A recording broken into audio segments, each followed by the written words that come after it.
हमने ये समझ चुका है स्कीम दो तरीके से होती है। पहला तरीका क्या होता है, डायरेक्ट। दूसरा क्या तरीका होता है, इनडायरेक्ट। इनडायरेक्ट में क्या होता है, एक इररिवोकेबल ट्रस्ट बनाया जाता है।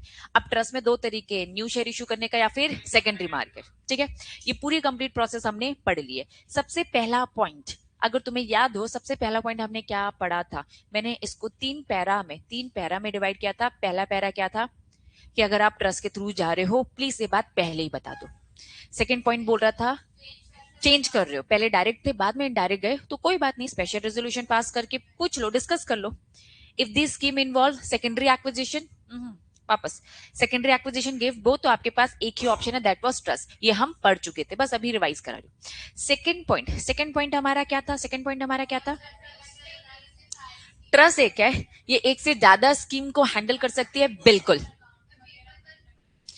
Paper work, books, accounts, record सब सेपरेट अच्छे से मेंटेन करना है, ठीक है। थर्ड पॉइंट भी हम पढ़ चुके थे, जो ये ट्रस्ट बना है, ट्रस्ट डीड। ट्रस्ट डीड में वो सारी बातें कवर करना जो शेड्यूल 1 के पार्ट ए में कवर्ड है, डन, ये सब पढ़ चुके थे। चलो गुड, पार्ट ए इसॉप का था। Fourth point very very very important, आओ स्टार्ट करें, ठीक है। अच्छे प्रेजेंटेशन में ये आपका फोर्थ पॉइंट है, अच्छा खासा बड़ा है, ठीक है, बस अच्छे प्रेजेंटेशन की बात है। आ जाओ, अब कोई एक ट्रस्ट बना है तो ट्रस्ट में ट्रस्टी भी बनेगा, ठीक है। चलो, ट्रस्ट में ट्रस्टी भी बनेगा। ट्रस्टी कौन बन सकता है, किसे अपॉइंट करेंगे, ट्रस्टी। ट्रस्टी कोई भी अपॉइंट हो सकता है, ट्रस्टी कोई भी अपॉइंट हो सकता है एक्सेप्ट, ठीक है। इन्होंने कहा समझो थोड़ा सा, मेरी कंपनी, मैं हूं डायरेक्टर, रॉकी सर डायरेक्टर, अभिषेक सर डायरेक्टर, ठीक है। संस्कृति को मैंने ट्रस्ट बनाया, संस्कृति को मैंने क्या बनाया, ट्रस्ट, ठीक है।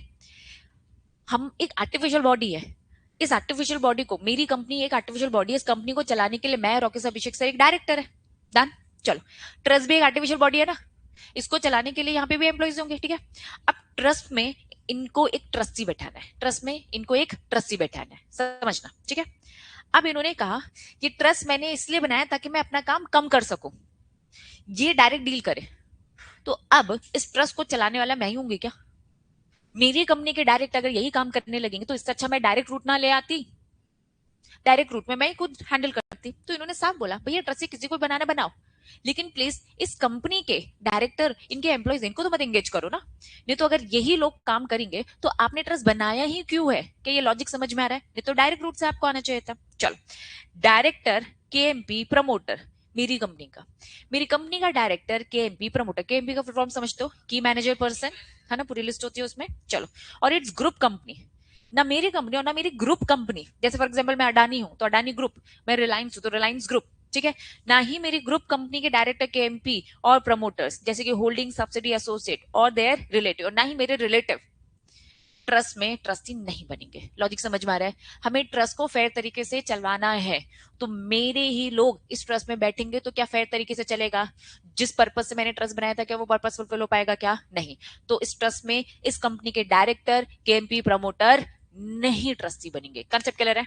चलो, अ पर्सन हु होल्ड 10% और मोर शेयर्स या फिर वोटिंग राइट इन दी कंपनी, मेरी कंपनी के शेयर होल्डर्स होंगे, हम तीन तो डायरेक्टर थे, हम शेयर होल्डर्स भी है, लेकिन हमारे अलावा और भी शेयर होल्डर्स, तुम सब मान लो, अज्यूम करो तुम लोग सब शेयर होल्डर हो मेरी कंपनी के। अगर तुम सब मेरी कंपनी के शेयर होल्डर हो, तुम्हारे पास कितना है, 10% या उससे ज्यादा, तो तुम कंपनी के ज्यादा सगे होगे ना। जैसे डायरेक्टर कंपनी का ज्यादा सगा है, वैसे वो शेयर होल्डर जिसके पास 10% से ज्यादा की होल्डिंग है, वो भी कंपनी का ज्यादा सगा है। वो कितना ही बोलते नहीं नहीं मैं तो एकदम फेयर डिसीजन लूंगा, तब भी बात मानी नहीं जा सकती। तो प्लीज ऐसे लोग भी जो कंपनी में 10% या उससे ज्यादा की शेयर होल्डिंग रखते हैं, वो भी कंपनी का, वो भी उस ट्रस्ट का ट्रस्टी नहीं बनेंगे। बात समझ में आ रही है। तो अभी हम नेगेटिव लिस्ट पढ़ रहे हैं, नेगेटिव लिस्ट में हम पढ़ रहे हैं कि कौन कौन ट्रस्टी नहीं बन सकता। तुम्हारी बुक की लैंग्वेज में आ जाएंगे, any person can appoint as a trustee of the trust, trust का कोई भी ट्रस्टी बन सकता है एक्सेप्ट डायरेक्टर, केएमपी, प्रमोटर, किसका, कंपनी का, या फिर हमारी ग्रुप कंपनी का, इंक्लूडिंग होल्डिंग, सब्सिडी, एसोसिएट या फिर रिलेटिव इन्हीं डायरेक्टर, केएमपी और प्रमोटर्स, ये लोग एलिजिबल नहीं है। पहला पॉइंट क्लियर है। दूसरा पॉइंट, कोई भी बेनिफिशियल होल्डर जो कि कितना होल्ड करके बैठा है, 10% और मोर, तो साफ बोल दिया 10% और मोर की अगर किसी की होल्डिंग है, पेड ऑफ शेयर कैपिटल की या वोटिंग की, वो भी एलिजिबल नहीं है। तो पहले दो पॉइंट क्या बता रहे हैं, इनएलिजिबिलिटी। पहले दो पॉइंट क्या बता रहे हैं, इनएलिजिबिलिटी, ठीक है। अब हम पढ़ रहे हैं कि कौन एलिजिबल है, कौन एलिजिबल है, इंडिविजुअल और 1 पर्सन कंपनी। ट्रस्टी कौन बन सकता है? ट्रस्टी एक इंसान भी बन सकता है, ट्रस्टी एक आर्टिफिशियल बॉडी भी बन सकता है, दोनों बन सकता है, ठीक है। इंडिविजुअल अपॉइंट करना है ट्रस्टी, कर दो, कोई दिक्कत नहीं है, लेकिन ट्रस्ट में कम से कम इंडिविजुअल दो ले लेना। इंडिविजुअल मतलब इंसान, कहीं भी यहाँ पे इंडिविजुअल लॉ में इंडिविजुअल टर्म यूज होता है, दैट मीन्स किसी बात करें इंसान। अगर ट्रस्ट में किसी ट्रस्टी को रखना वो एक इंसान है तो प्लीज कम से कम हमें दो इंसान लगेंगे। लेकिन अगर आप किसी कंपनी को रखना चाहते हैं, किसी बॉडी कॉर्पोरेट को रखना चाहते हैं, किसी कॉर्पोरेट एंटिटी को रखना चाहते हैं, तो एक से काम चल जाएगा। एक कंपनी को हमने रख दिया है एज अ ट्रस्टी, उस कंपनी के डायरेक्टर तो इतने सारे हैं, एक कंपनी में कम से कम कितने होंगे? दो तो रहते ही हैं, ठीक है, मिनिमम दो डायरेक्टर तो रहते हैं कंपनी में। तो इन्होंने बोल दिया अगर कंपनी है तो फिर सिंगल ट्रस्टी से चल जाएगा, वो सिंगल कंपनी जो है वो ट्रस्टी के रूप में काम करेगी। लेकिन अगर इंसान को रखना तो इंसान हमें कम से कम दो चाहिए, क्योंकि काम थोड़ा हैवी है, हम चाहते हैं प्रॉपर मैनेजमेंट सही तरीके से हो। कंसेप्ट क्लियर है? तो आपकी बुक की लैंग्वेज में आएंगे तो क्या लिखा है? अगर इंडिविजुअल है तो इंडिविजुअल है तो यहाँ पे कंपनी स्पेसिफाई कर रखा है, कंपनी कौन सी? ओपीसी। इसमें कितने डायरेक्टर होते हैं? मिनिमम एक, और मैक्सिमम कितने भी हो सकते हैं? 15 हो सकते हैं, 15 से ज्यादा भी, है ना। तो मैक्सिमम भी तो आप ज्यादा कर सकते हो ना, दो तीन चार पांच छह। इंसान को रखना है तो दो, कंपनी रखना है तो कंपनी में ज्यादा भी हो सकते हैं डायरेक्टर, इसलिए एक कंपनी रखो, हमारा काम बन जाएगा। ओपीसी रखो, ठीक है। As per the Companies Act appoint as a trustee, minimum two such trustee in case of corporate entity तो सोल ट्रस्टी। कंसेप्ट क्लियर है? पहले बताओ फटाफट। हम पढ़ रहे हैं ट्रस्ट में ट्रस्टी का अपॉइंटमेंट। ट्रस्ट में ट्रस्टी का अपॉइंटमेंट, ट्रस्टी कोई भी बन सकता है एक्सेप्ट कौन कौन नहीं बनेगा? Director, KMP, promoter. लेकिन डायरेक्टर, केएमपी, प्रमोटर किसका? कंपनी का, या फिर ग्रुप कंपनी का। ग्रुप कंपनी में और डिटेल बता दूंगा, होल्डिंग, और वही डायरेक्टर, केएमपी और जो हमने प्रमोटर पढ़े थे उनके रिलेटिव भी नहीं, सगे हो जाएंगे नहीं तो ज्यादा। इसके अलावा मेरी कंपनी का जो भी बेनिफिशियरी है, कोई भी शेयर होल्डर है जिसके पास 10% की, क्या लिखा है प्लीज स्पेसिफिक, 10% का पेड अप शेयर कैपिटल और वोटिंग राइट। क्यों ये बीच बीच में पेड अप शेयर कैपिटल और वोटिंग राइट बोल देते हैं? क्यों बोल देते हैं जरा मुझे बताओ? क्योंकि डिफरेंशियल वोटिंग राइट भी होता है, ठीक है। या तो आपके पास 10% तक के शेयर है, हो सकता है आपके पास 10% तक की शेयर वोटिंग ज्यादा हो, ये भी तो हो सकता है ना। तो इसीलिए उन्होंने कहा कि भैया 10% की वोटिंग भी हो सकती है और 10% की शेयर भी, क्योंकि share is equal to voting हमेशा इक्वल नहीं होता है, डिफरेंशियल वोटिंग राइट्स भी होते हैं, इसीलिए ये हमेशा पैरेलली लेके चलते हैं। प्लीज आंसर लिखते वक्त आप भी ये लिखेंगे, ठीक है। क्लैरिटी है बच्चों? चलो, क्या फोर्थ पॉइंट समझ में आ गया? इंपॉर्टेंट था ये, ऐसे मार्क कर लो, ये इंपॉर्टेंट है। चलो फिफ्थ पॉइंट की तरफ चलेंगे। सिंपल है अब, क्या ट्रस्टी वोट करेगा? कंपनी के 1 लाख के शेयर्स ट्रस्ट के पास है। अब ये ट्रस्ट 3 साल बाद जब तुम एक्साइज करने आओगे तब वो तुमको देगा। अभी मैंने इसको तो इशू करके दे दिया ना, समझना, मैंने तो उसको इशू करके दे दिया, तो इसके पास सारे वोटिंग राइट्स है ना। इस बीच उसको जितने डिविडेंड होंगे इस ट्रस्ट को मिलने वाले क्या? नहीं, ट्रस्टी को वोटिंग राइट नहीं है, ट्रस्टी के पास डिविडेंड राइट नहीं है, ट्रस्टी मीटिंग आके अटेंड नहीं करेगा, ये सारे काम नहीं करेगा, क्योंकि it is just a formality. तो simple point, trustee of the trust govern under this regulation shall not vote in the respect of the share held by the trust. Concept clear है? Next, trustee should ensure the request approval from the shareholder has been obtain. Trustee तुम्हारा काम है, जो भी ये formalities हो रही है इसमें शुल्क की जब जब जैसे जैसे अप्रूवल चाहिए थी, प्लीज आप देख लो कि वो सारे कंप्लाइंसेस हो रहे हैं कि नहीं। ट्रस्टी की रिस्पॉन्सिबिलिटी दे दी है कि भैया ट्रस्ट सही तरीके से काम कर रहा है कि नहीं कर रहा है, ट्रस्टी तुम देखो, जब जब अप्रूवल चाहिए वो सारी अप्रूवल ली जा रही है कि नहीं। Concept clear? अब सिंपल पॉइंट है। Next, trust not deal in the derivative. Trust तुम्हें शेयर्स में डील करना है, डेरिवेटिव का कंसेप्ट आप समझते हो, पुट ऑप्शन याद आ रहा है, पुट कॉल फ्यूचर, ये सारी चीजें है ना। फॉरवर्ड, तीन थे ना, पहला फॉरवर्ड था, मैंने कहा था तुम्हारे सिलेबस में नहीं है, फ्यूचर और फिर ऑप्शन, ये सब पढ़ा था अपन ने, ठीक है। तो इनको साफ बोला ट्रस्ट तुम डेरिवेटिव में डील नहीं कर रहे हो।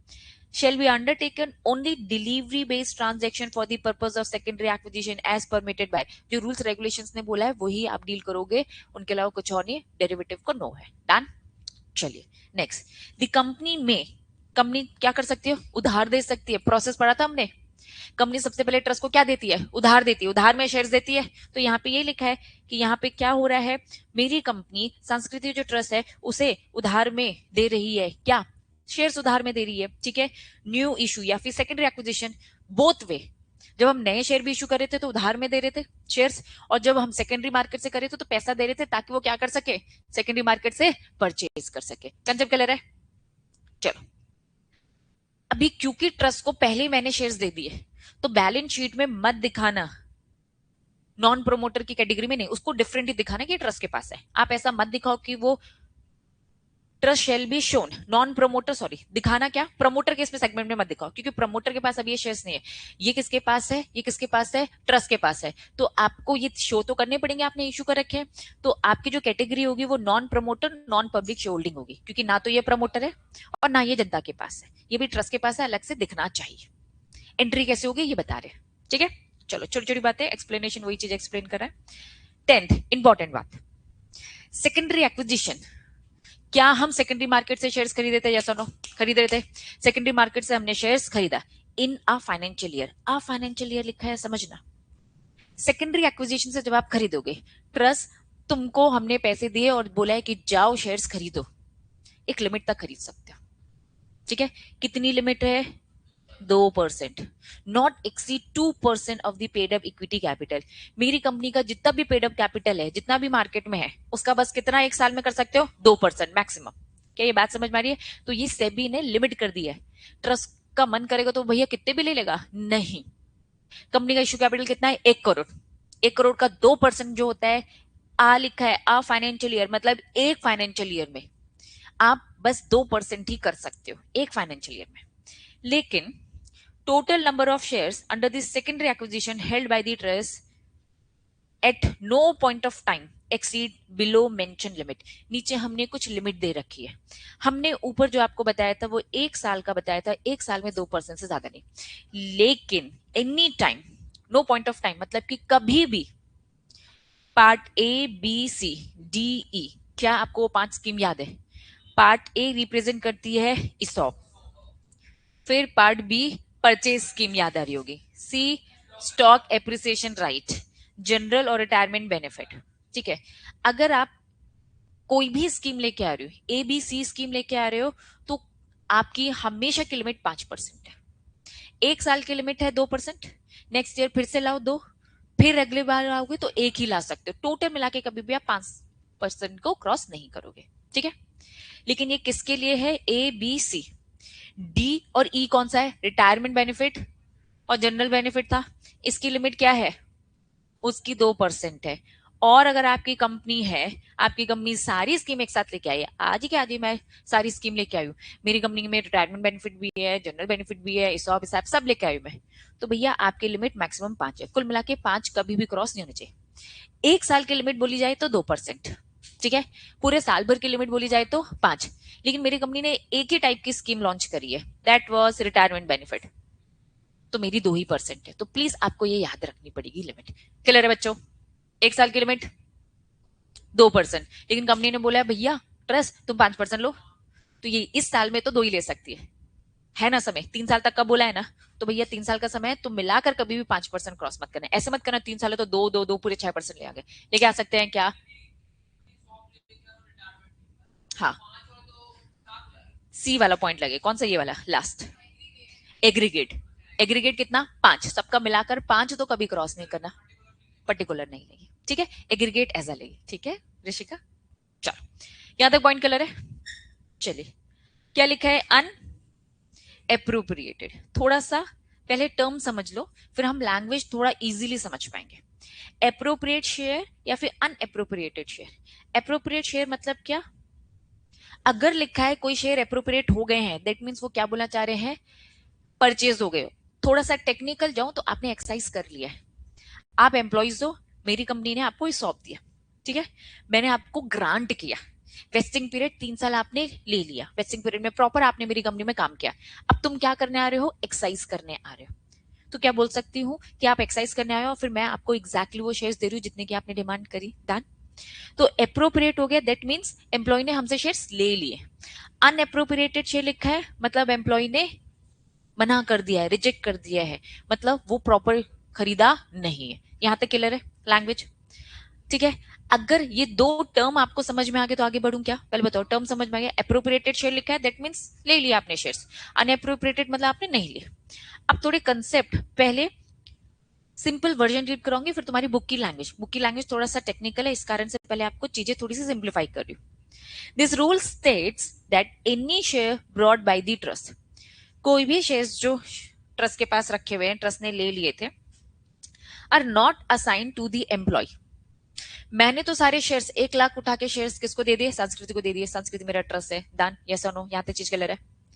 अब 3 साल बाद आप एक्सरसाइज करने आओगे, ठीक है, या तो आप आ सकते हो या तो आप नहीं आ सकते। इस सॉप के फुल फॉर्म में अगर जाओगे तो ऑप्शन है ना, मार्केट प्राइस देखोगे, ऊपर नीचे होगा, उस हिसाब से आओगे या फिर नहीं आओगे। हम मान के चल रहे not assign to the employ, हम ये मान के चल रहे असाइन नहीं हुआ क्योंकि तुम लोग आए नहीं। तुमको लगा मार्केट में तो भाई शेयर्स की वैल्यू थोड़ी ऊपर नीचे होगी, तुम ट्रस्ट के पास आए नहीं, ट्रस्ट के पास तो रखा हुआ है ना। अगर ट्रस्ट के पास शेयर्स रखा है, not assign to the employ must be use, अब ट्रस्ट तुमको यूज करना पड़ेगा, एलोकेट करना पड़ेगा, देना पड़ेगा एज प्रिस्क्राइब, ठीक है, with in the reasonable time, with in given time पर आपको अब इसका यूटिलाइजेशन करना है। फॉर एग्जाम्पल इन सारे बच्चों ने ट्रस्ट से ले लिया, ठीक है, ये सारे जो एम्प्लॉयज थे उन्होंने लिया, वो वाले जो है एम्प्लॉयज उन्होंने अभी लिया नहीं है। अब मुझे इनका पोर्शन तो रह गया ना, इनका पोर्शन तो संस्कृति के पास रखा है, तो ये यूटिलाइज करेगी। कैसे यूटिलाइज करेगी? Normally the share must be use before the end of the next financial year. ये नेक्स्ट फाइनेंशियल ईयर मुझे बताओ, ये फाइनेंशियल अगर खत्म हो जाएगा तो नेक्स्ट फाइनेंशियल ईयर क्या होगा इसके बाद वाला। इनका जो बचा हुआ है, इनका जो बचा हुआ है नेक्स्ट फाइनेंशियल ईयर में यूज करो, ठीक है। If needed trust can be extend, next financial year में अगर नहीं यूज हो पाया है तो अब हम क्या करेंगे, यस एक्सटेंड कर सकते हो उसकी डेडलाइन 1 more year, एक और मिल जाएगा, but only with the approval. हमें किन की अप्रूवल लेनी पड़ेगी?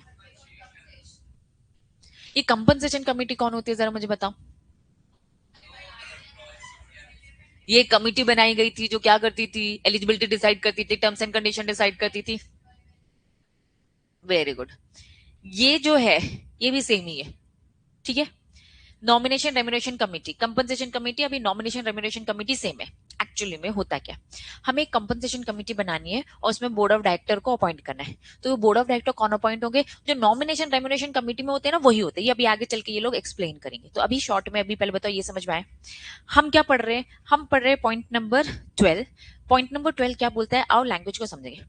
अनएप्रोप्रिएटेड inventory of the share which are not backed by grant acquired through the secondary acquisition by the trust, ठीक है। पार्ट ए बी सी किसी भी स्कीम में जो भी सेकेंडरी मार्केट से आपने शेयर्स का जो भी खरीदना बेचना किया, ठीक है, जो ट्रस्ट ने सेकेंडरी मार्केट से ले लिया था, अब ये आप लोगों ने नहीं लिया वापस।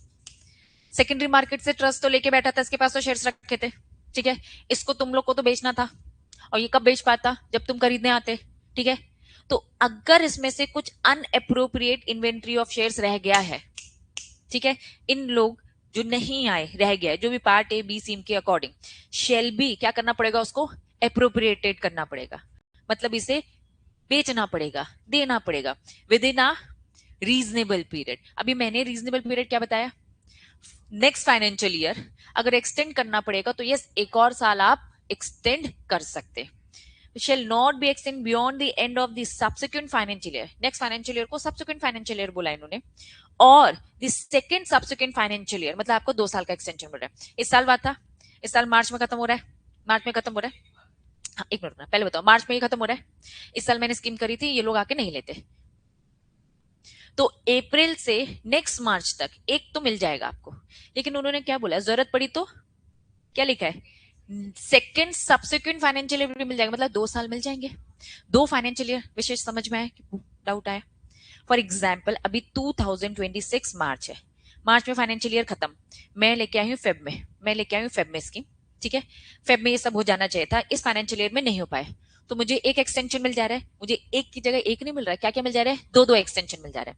तो मुझे 2027 का भी मार्च मिल जा रहा है और 2028 का भी मार्च मिल रहा है, 2 एक्सटेंशन मिल जाएंगे, ठीक है, सब्जेक्ट टू। लेकिन प्लीज इन सब के लिए आपको पूछना पड़ेगा, अप्रूवल लेनी पड़ेगी, कंपनसेशन कमेटी या फिर स्लैश, एक ही है वो, nomination remuneration committee for the extension of the second subsequent. तो सेकंड सब्सिक्वेंट जो आपका फाइनेंशियल ईयर है उसके लिए इनकी हमें परमिशन चाहिए। क्लैरिटी है? तो हाँ, ठीक, चलो पहले बताओ 12 पॉइंट समझ में आए सिंपल भाषा में। इनका शेयर जो बच गया है ये हमें आपको यूटिलाइज करवाना है, इसके लिए समय पे इन्होंने ज्यादा ध्यान दिया है। समय क्या है, नेक्स्ट फाइनेंशियल ईयर, लेकिन हाँ नेक्स्ट नेक्स्ट भी फाइनेंशियल ईयर हो सकता है, लेकिन सब्जेक्ट टू अप्रूवल, किसकी अप्रूवल, कंपनसेशन कमिटी। क्लैरिटी है? पक्का? बढ़ू आगे। Trust shall required to hold the share, कुछ डाउट आया क्या? पूछो। हाँ।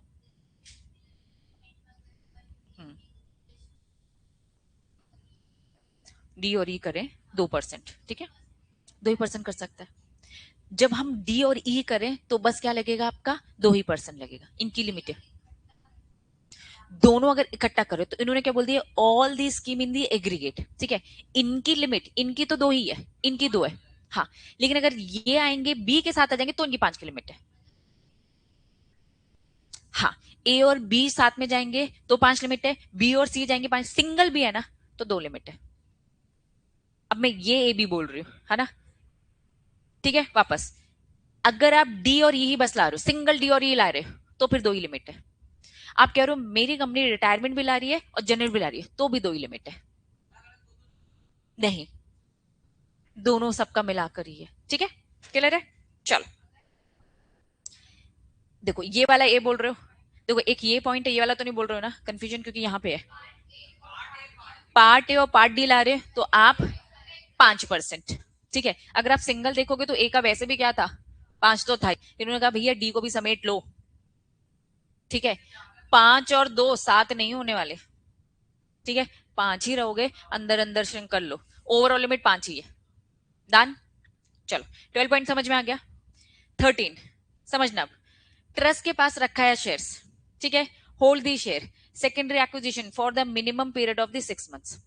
अब जो ये ट्रस्ट के पास गया तो ट्रस्ट के पास 2 रास्ते थे, या तो कंपनी उनको नए शेयर्स दे, या तो ये क्या करेगी, सेकेंडरी मार्केट से लेगी।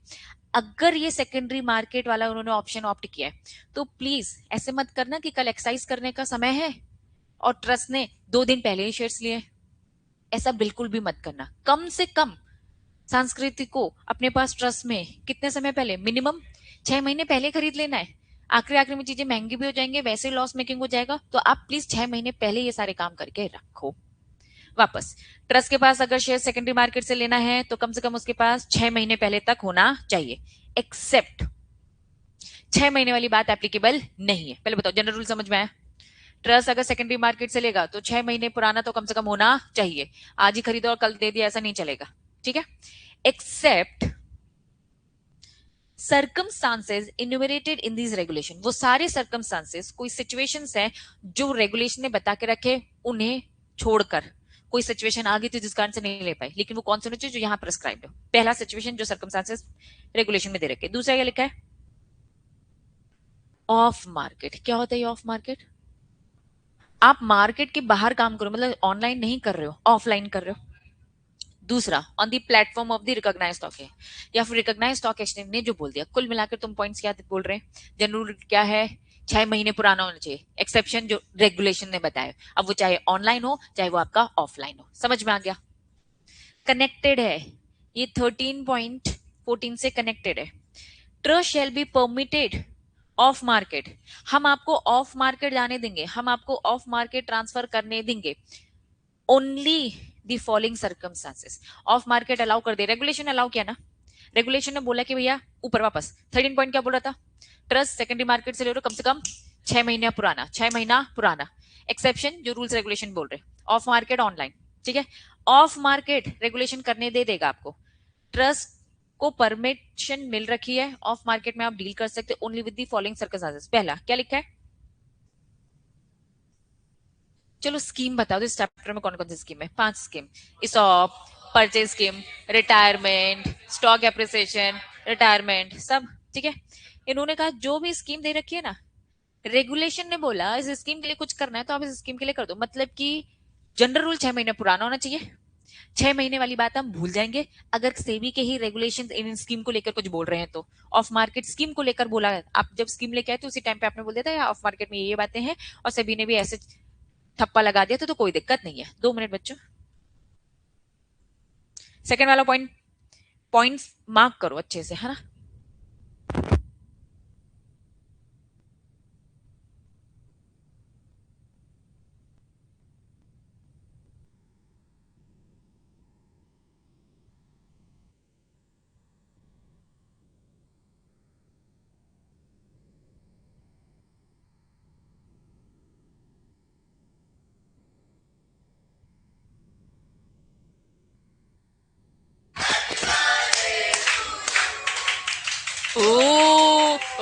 चलो आओ नालायक। 14th। अब चैप्टर खत्म नहीं होगा, उठेंगे नहीं, कसम खा लो। है रॉन्ग नंबर। ए चलो वापस। चैप्टर 14। पॉइंट नंबर 14, भावनाएं समझो। चलो चलो चलो। अब 14 की अगर मैं बात करूं तो क्या बोल रहा है, अगर एम्प्लॉय स्कीम के अकॉर्डिंग हो रही है, अगर स्कीम के अकॉर्डिंग हो रही है तो फिर ओके है, कोई इश्यू नहीं है, ठीक है। ऑफ मार्केट कब कब अलाउ। बी वाला पॉइंट समझाना है, समझना। एक चैप्टर में बार बार आपको बोलूं टेक ओवर पढ़ेंगे, टेक ओवर पढ़ेंगे, ठीक है। टेक ओवर में एक ओपन ऑफर होता है, मैंने आपको भी लिमिट बता के रखे, क्या वो लिमिट किसी को याद है क्या? टेक ओवर में ओपन ऑफर पब्लिकली बताना पड़ेगा, एक लिमिट। वो लिमिट क्या थी? 25। वेरी गुड, है ना। मैं अगर रिलायंस कंपनी को टेक ओवर करने का प्लान कर रही हूँ तो एक बार में तो 51 खरीदा नहीं है मैंने, धीरे धीरे खरीदा है, ठीक है। जिस दिन मेरे 25% हो जाएंगे, जिस दिन मेरे 25% हो जाएंगे, तो ये सिचुएशन है जो कंपनी को भी पता होनी चाहिए, कंपनी के सारे शेयरहोल्डर्स को भी पता होना चाहिए कि भाई रिलायंस कंपनी के 25% शेयर किसने ले लिए? मैंने ले लिया है। तो आगे चल के मेरा प्लान तो होगा ना कि भैया कंट्रोल लेना है मुझे। तो इसे टेक्निकली हम डिटेल में पढ़ेंगे, लेकिन अभी फॉर द टाइम बिंग आपको क्या समझना है, ओपन ऑफर टेक ओवर में कब दिया जाता है वापस। ओपन ऑफर टेक ओवर में कब दिया जाता है? जब आप 25% ले लेते हो, ठीक है। चलो, इन्होंने कहा कि ओपन ऑफर में पार्टिसिपेट कर रहे हो, तो ओपन ऑफर में पार्टिसिपेट करने के लिए टेक ओवर में रूल्स रेगुलेशन जो बोल रखे हैं, आप उन रूल्स के अकॉर्डिंग जाना, पहला पॉइंट। दूसरा, कंपनी अगर बायबैक कर रही है तो बायबैक के रूल्स रेगुलेशंस डिफरेंट है। अगर कंपनी डीलिस्ट कर रही है, ये सब टॉपिक्स पढ़ेंगे। अगर कंपनी डीलिस्ट कर रही है, डीलिस्ट करना मतलब क्या, कंपनी अभी तक लिस्टेड थी, अनलिस्टेड हो रही है, समझना हम थोड़ा सा। मेरी कंपनी लिस्टेड थी और तुमने मेरी कंपनी में भरोसा किया, मेरी कंपनी के शेयर्स खरीदे, ध्यान देना ध्यान देना। अब मेरी कंपनी डीलिस्ट हो रही है, यार तुमको टेंशन होगी कि नहीं होगी? तुम तो मेरी कंपनी के शोल्डर हो, तो तुम क्या चाहोगे? अपने शेयर्स ड्रॉप करना, कि भैया हमें इस कंपनी के शेयर्स नहीं चाहिए। तो डीलिस्टिंग के रूल्स रेगुलेशंस बोलते हैं कि मैं कंपनी का प्रमोटर, मैं तुम्हें एग्जिट अपॉर्चुनिटी दूंगा। एग्जिट अपॉर्चुनिटी दूंगा मतलब क्या, मैं तुम्हारे शेयर्स तुमसे वापस ले लूंगा, तुमको तुम्हारे पैसे वापस कर दूंगा। तो इस चक्कर में मैं शेयर्स ले रहा हूं, समझना। बायबैक के रूल्स रेगुलेशन डिफरेंट है। बायबैक में क्या होता है, कंपनी शेयर वापस ले रही है। डीलिस्टिंग में मैंने आपको क्या बताया, प्रमोटर्स आपसे शेयर्स वापस ले रहा है, ठीक है।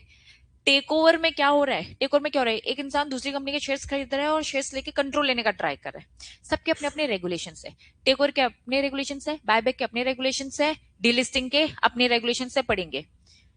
एनी अदर इसी के जैसी सिचुएशन से मिलते जुलते कोई भी ऐसा ऑफर है जिसमें हम क्या करें, एग्जिट ऑफर दे रहे हैं by the company to it share holder, तो ये सब अलाउड है। वापस हम पढ़ रहे पॉइंट नंबर 14। पॉइंट नंबर 14 साफ साफ आपको क्या बोलता है कि ट्रस्ट को परमिशन दे रखी है कि ट्रस्ट तुम्हें 6 महीने तक तो अपने पास रखना है, ठीक है। लेकिन हाँ, 6 महीने वाली बात एप्लीकेबल नहीं होगी अगर ऑफ मार्केट या ऑन मार्केट कर रहे हो एज पर रेगुलेशन। अब यहाँ पे कह रहे ऑफ मार्केट कर रहे हो एज पर रेगुलेशन, तो इसका मतलब क्या, स्कीम में जो बता के रखा है वो, या फिर सेबी के अलग अलग रेगुलेशंस में जो बता के रखा है उसको अकॉर्डिंग हम आपको अलाउ करें। तो जो सेबी ने अभी तक 13 पॉइंट में जनरल बोल रखा था, जो रेगुलेशन स्पेसिफाई है, अब वो स्पेसिफिक होके बोल रहे किस किस रेगुलेशन में क्या क्या स्पेसिफाई है। तो टेको रेगुलेशन में दे रखा है, बायबैक में दे रखा है, डीलिस्टिक में दे रखा है, या फिर एनी अदर एग्जिट ऑफर। क्या ये बात समझ में आ रही है? उनमें जो बोला आप वो फॉलो कर लेना, हमें कोई दिक्कत नहीं, क्योंकि सेबी खुद ही इन्हें अलाउ कर रहा है। क्लैरिटी है बच्चों? Next 15, trust not become a mechanism of the trading. मैंने ट्रस्ट को क्यों दिया है, मैं ट्रस्ट को दे रहा हूं, क्यों दे रहा हूं, ताकि काम आसान हो जाए, ये लोग इनसे ही डील करें, मेरे पास काम ना आए। ट्रस्ट स्टॉक एक्सचेंज है क्या, बॉम्बे और नेशनल स्टॉक एक्सचेंज है क्या जो ट्रेडिंग करवा रहे हैं? नहीं। तो trust not become mechanism for the trading, ये कोई प्लेटफॉर्म नहीं है जहां पे ट्रेडिंग होती है, ये कोई प्लेटफॉर्म नहीं है जहां पे ट्रेडिंग होती है। Hence not sell the share, ये सेकेंडरी मार्केट में शेयर्स को खरीदना बेचना थोड़ी ना कर रहा है, ये बस सेकेंडरी मार्केट से शेयर्स को खरीद रहा है ताकि किसको दे सके, एम्प्लॉयज को दे सके। तो साफ बोल रहा है ये कोई ट्रेडिंग प्लेटफॉर्म नहीं है, ये बेचता भी नहीं है सेकेंडरी मार्केट में शेयर्स, क्योंकि ये तो बस क्या करता है, खरीदता है। एक्सेप्ट बस ये कर सकता है तो यही सिचुएशन जो बातें हमने ऊपर पढ़ी रिपीट, वो क्या क्या कर सकता है, जो किसमें दे रखा है, एम्प्लॉय स्टॉक ऑप्शन स्कीम, इस सॉब में दे रखा है। क्या लिखा है, एसएआर, सार का full form stock appreciation right, जो पार्ट सी में दे रखा है। अगर कोई इमरजेंसी है तो पार्ट डी और ई, कुल मिलाकर 15 पॉइंट बोल रहा है ये कोई ट्रेडिंग प्लेटफॉर्म नहीं है, ये सेकेंडरी मार्केट में शेयर्स नहीं बेचता है, ये बस बेचता है तो किनको बेचता है, ये बेचता है इसॉप में, ये बेचता है स्टॉक एप्रिसिएशन राइट जो स्कीम में लिखा है, ये शेयर्स देता है एज पर डी, पार्ट डी में जो दे रखा है पार्टी में, मतलब ये एम्प्लॉयज को तो दे रहा है, ये एम्प्लॉयज इसॉप के कारण दे रहा है, ये स्टॉक एप्रिसिएशन में दे रहा है, ये जनरल बेनिफिट्स के लिए दे रहा है, ये रिटायरमेंट बेनिफिट्स के लिए दे रहा है, अदरवाइज ये बेचता नहीं है, ये बेचता है तो बस इन्हीं सिचुएशंस में बेचता है जो स्कीम है बच्चों, ठीक है, बस इनके अलावा नहीं। ट्रस्टी बस रिकॉर्ड कर लेगी रीजन जो भी डी और ई में दे रखा है, सेल करेगी शेयर्स यूटिलाइज स्टिपुलेटेड जो भी स्कीम में दे रखा है, जो भी डीड में दे रखा है, मतलब ये कोई ट्रेडिंग प्लेटफॉर्म नहीं है, ये बेचता नहीं है, बेचता है तो इन्हीं सिचुएशंस में जो ऑलरेडी स्कीम्स है। कंसेप्ट क्लियर है बच्चों? हाँ ना, खरीद के रखता है। सेकेंडरी मार्केट से क्या कर रहा था? ट्रस्ट दो तरीके से काम करता था, या तो कंपनी नए शेयर्स देता और दूसरा क्या था? सेकेंडरी मार्केट, सेकेंडरी मार्केट से खरीद के अपने पास रखा है ना इसने। मैंने लोन दिया था ना, भूल गया क्या? ये प्रोसेस भूल गया है विशेष, ये प्रोसेस याद कर। लोन दिया और ये क्या कर रहा है? परचेज कर रहा है ना सेकेंडरी मार्केट से, परचेज करके इसके पास अब शेयर्स हैं, अब ये आपको देगा एज पर स्कीम देगा, समझ में आया? स्कीम के थ्रू देगा। क्लैरिटी है बच्चों? क्लैरिटी है? बताओ फटाफट बताओ। चलो अब इसके अलावा उन्होंने सिचुएशंस बताई, रिपीट क्या बोला? बायबैक, बायबैक समझ में आ रहा है? बायबैक के रेगुलेशन के according open offer, open offer में क्या क्लिक हो रहा है? टेक ओवर में जो ओपन ऑफर देते हैं 25%, ठीक है। क्लैरिटी चैप्टर पढ़ने के बाद मोर आएगी, अभी उसमें नहीं घुसना है, ठीक। डीलिस्टिंग ऑफर थोड़ा बहुत समझ में आ गया। डीलिस्टिंग क्या समझ में आया? कि एग्जिट अपॉर्चुनिटी देनी पड़ती है, ठीक है। एनी अदर, तो कुल मिलाकर ये कोई ट्रेडिंग प्लेटफॉर्म नहीं है, ये ट्रस्ट किसी को देता ही नहीं है। देता है तो स्कीम में देता है, देता है तो बायबैक में दे सकता है, दे सकता है तो टेक ओवर में दे सकता है, देता है तो किसको दे सकता है? डीलिस्टिंग, इन सब में दे सकता है, अदरवाइज ये नहीं देता है। बात समझ में आ रही? बेचता ही नहीं है। क्लैरिटी है? ठीक है। बायबैक में क्यों बेचना पड़ रहा है? बायबैक में कंपनी कहनी हम अपने मार्केट के शेयर्स वापस लेके आ रहे हैं, ट्रस्ट बोलते ओ कुछ शेयर्स तो मेरे पास भी है, ले लो वापस, मैं टेक ओवर की लिमिट के अकॉर्डिंग आ रही हूँ, तो रूल्स रेगुलेशन बोल रहे हैं कि भैया मार्केट से शेयर्स लो, तो ट्रस्ट के पास रखे, ये भी दे सकता है।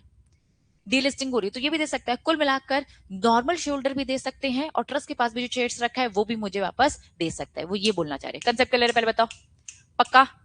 चलो नेक्स्ट पॉइंट क्या बोलता है? रिपेइंग द लोन इफ, ये टर्म कुछ सुना सुना सा लग रहा है। जो बच गए थे ये तो इसके पास शेयर्स ही रखे रह गए। Unappropriated inventory of the shares held by the trust not appropriated within the timeline. भैया 1 साल दिया, उसके बाद एक और साल मिले, 2 साल मिल गए थे, फिर भी बच गया, देगा ना मुझे कंपनी को वापस, ठीक है। ये शेयर्स अपने पास ही रखता है, किसी को बेचता नहीं है, लेकिन दे सकता है। अगर इसके पास शेयर्स बच गए, अनएप्रोप्रिएट हो गए, तो देगा ना मुझे। क्लैरिटी है बच्चों? नेक्स्ट, कब दे देगा? जब स्कीम, कंपनी नहीं, स्कीम वाइंड अप हुई है, मतलब स्कीम बंद, कंपनी ने बोला था स्कीम हम लेके आगे, फ्लॉप हो गई, बंद कर रहे हैं अब हम। स्कीम बंद करे तो शेयर्स अपने पास रख के क्या करेगा? वापस देगा कि नहीं देगा? तो शेयर्स ये अपने पास ही रखते हैं, किसी को नहीं देते, लेकिन इन सिचुएशन में इन्हें देना पड़ जाता है। नेक्स्ट क्या लिखा है यहां? बोर्ड का मतलब क्या है? सेबी। सेबी से पूछ कर लिया, कोई भी ऐसी सिचुएशन आ गई थी, इन्होंने सेबी से एक बार अप्रूवल ले ली, सेबी ने बोला ठीक है बेटा पैसे दो मुझे, कोई भी मैं काम करूंगा ऐसे थोड़ी ना करूंगा, एक फीस दो मुझे, इस फीस को है ना नॉन रिफंडेबल फीस बोला जाता है, ठीक। फीस कितनी होगी? 1 लाख। सेबी से पूछो, सेबी को जेन्युइन लगेगा, सिचुएशन से कन्विंस कर पाएंगे तो सेबी हाँ बोल देगा, लेकिन एक फीस लेके दैट वाज 1 लाख, ठीक। फीस लेकर अगर सेबी ने अलाउ कर दिया तो यस आप इसे स्कीम को खत्म कर सकते हो, बंद कर सकते हो, वॉट एवर जो भी सिचुएशन। तो कुल मिलाकर हमारा 15 पॉइंट इंपॉर्टेंट, ट्रस्ट ये शेयर्स अपने पास रखता है, कोई ट्रेडिंग नहीं करता है। इसने सेकेंडरी मार्केट से शेयर्स खरीदा और अपने पास रखा, ये सेल नहीं करेगा। हाँ सेल कब कब कर सकता है? इस स्टॉप के कारण, सार के कारण, डीई जनरल बेनिफिट, इन सब के कारण। नेक्स्ट पॉइंट क्या बोलता है? Buy back, open offer, delays, exit offer, इन्हीं के जैसा जो भी है, या फिर कोई अनएप्रोप्रिएटेड बच गया, अप्रोप्रिएट नहीं हो पाया है, या स्कीम ही खत्म हो गई, या तो सेबी से हमने परमिशन लेकर ये काम किया, तो फिर ये अपने पास से हटाएगा, अदरवाइज ये अपने पास ही रखेगा। Concept clear? हाँ, सेबी ने हाँ बोला या सेबी ने ना बोला कोई फर्क नहीं पड़ता, फीस तो 1 लाख गई आपके, इसीलिए कि भैया सोच समझ के आना हमारे पास। हाँ, वो नहीं है, वो अलग है, वो क्या था? हाँ वो डिफरेंट है, ठीक है। हर, तुम सेबी से कुछ भी पूछने जा रहे हो फीस लगती है उसकी, इसमें क्या बोल दिया? ये फीस हम नहीं देने वाले, अगर हम रिजेक्ट भी कर देंगे तुम्हारी इस एप्लीकेशन को तो भी गई फीस, ठीक है। चलो next 16 point, trust shall be required to make trust, please ध्यान दो, इधर तो ध्यान दो। ट्रस्ट आपको क्या करना है, पूरा डिस्क्लोजर देना है, पूरे कंप्लाइंसेस करने हैं। सेबी के कौन से वाले कंप्लाइंसेस करने हैं, प्रोहिबिशन ऑफ इनसाइडर ट्रेडिंग, ये है ट्रस्ट, इसमें बैठा ट्रस्टी, बहुत सारे लोग हैं एम्प्लॉइज। प्लीज सारी इन्फॉर्मेशन अपने पास ही रखना, कोई भी ऐसे रूल्स रेगुलेशन ब्रेक ना हो कि जिससे प्रोहिबिशन इनसाइडर ट्रेडिंग हो। इन्फॉर्मेशन है ना प्रॉपर तरीके से देना पड़ेगा, डिस्क्लोजर देना पड़ेगा। 16 पॉइंट क्लियर है, पक्का? पूरे 16 पॉइंट फटाफट मेरे साथ, क्योंकि यही सबसे इंपॉर्टेंट पोर्शन है। ठीक, चलो सबसे इंपॉर्टेंट पोर्शन आपका यहाँ खत्म होता है। एक बार क्विक रिवीजन। पहला पॉइंट क्या बोलता है, स्कीम लेके आ रहे हो, किस फॉर्म में लेकर आ रहे हो, ट्रस्ट फॉर्म में लेके आ रहे हो, पहले ही पूछ लो शोल्डर से। बीच में अगर चेंज करने का सोच तो फिर से पूछो, स्पेशल रेजोल्यूशन। ठीक है, तीसरा पॉइंट क्या था, अगर आपका प्लान सेकेंडरी मार्केट है, गिफ्ट ही है, तो ट्रस्ट ही एक ऑप्शन है, इसके अलावा कोई और नहीं। सेकंड पॉइंट, एक ट्रस्ट और स्कीम बहुत सारी कर सकता है मैनेज, सिंगल ट्रस्ट मैनेज कर सकता है, कोई कंडीशन नहीं, proper books of account. Point number 3, deed बनाना, पार्ट ए शेड्यूलर में जो स्पेसिफाई है सब कवर होना चाहिए। Fourth point very very very important, trustee कौन बन सकता है, कोई भी, but director, KMP, promoter, group company, holding, subsidiary, associate और इन सबके रिलेटिव भी नहीं। सेकंड पॉइंट क्या बोलता है, कोई बेनिफिशियरी है 10% या उससे ज्यादा रखता है वो भी नहीं बनाएंगे। क्यों नहीं बनाएंगे, लॉजिक बताओ मुझे। इंटरेस्ट है, कंपनी का ज्यादा सका है, फेयर तरीके से काम नहीं करेगा, तो बनाना किसको है, फिर किसी को नहीं बनाना है तो कौन बन सकता है, कोई भी बन सकता है। हाँ, इंसान बना सकते हैं, ओबीसी बना सकते हैं, चलो इंसान बना दिया, एक इंसान बना दिया, कम से कम 2, ओपीसी 2 रख लिए, एक से काम चल जाएगा, रखना है रख लो, एक से काम चल जाएगा। क्यों, क्योंकि वो एक कंपनी है और उसकी एक टीम होगी फिर। ठीक है, चलो फिफ्थ पॉइंट एविन था, वोट नहीं कर सकते ट्रस्टी। 6 पॉइंट क्या बोलता है, प्लीज शेयर होल्डर से अप्रूवल लेते रहना जो जो कंप्लाइंसेस है। 7 सिंपल क्या बोला था, डेरिवेटिव डील नहीं, वेरी गुड। 8 पॉइंट क्या बोलता है, ट्रस्ट को उधार दे देना कंपनी, है ना, तभी वो सारे प्रोसेस कर पाएगा। 9 पॉइंट क्या बोलता है, प्लीज इसे non promoter non public holding category में डालने का।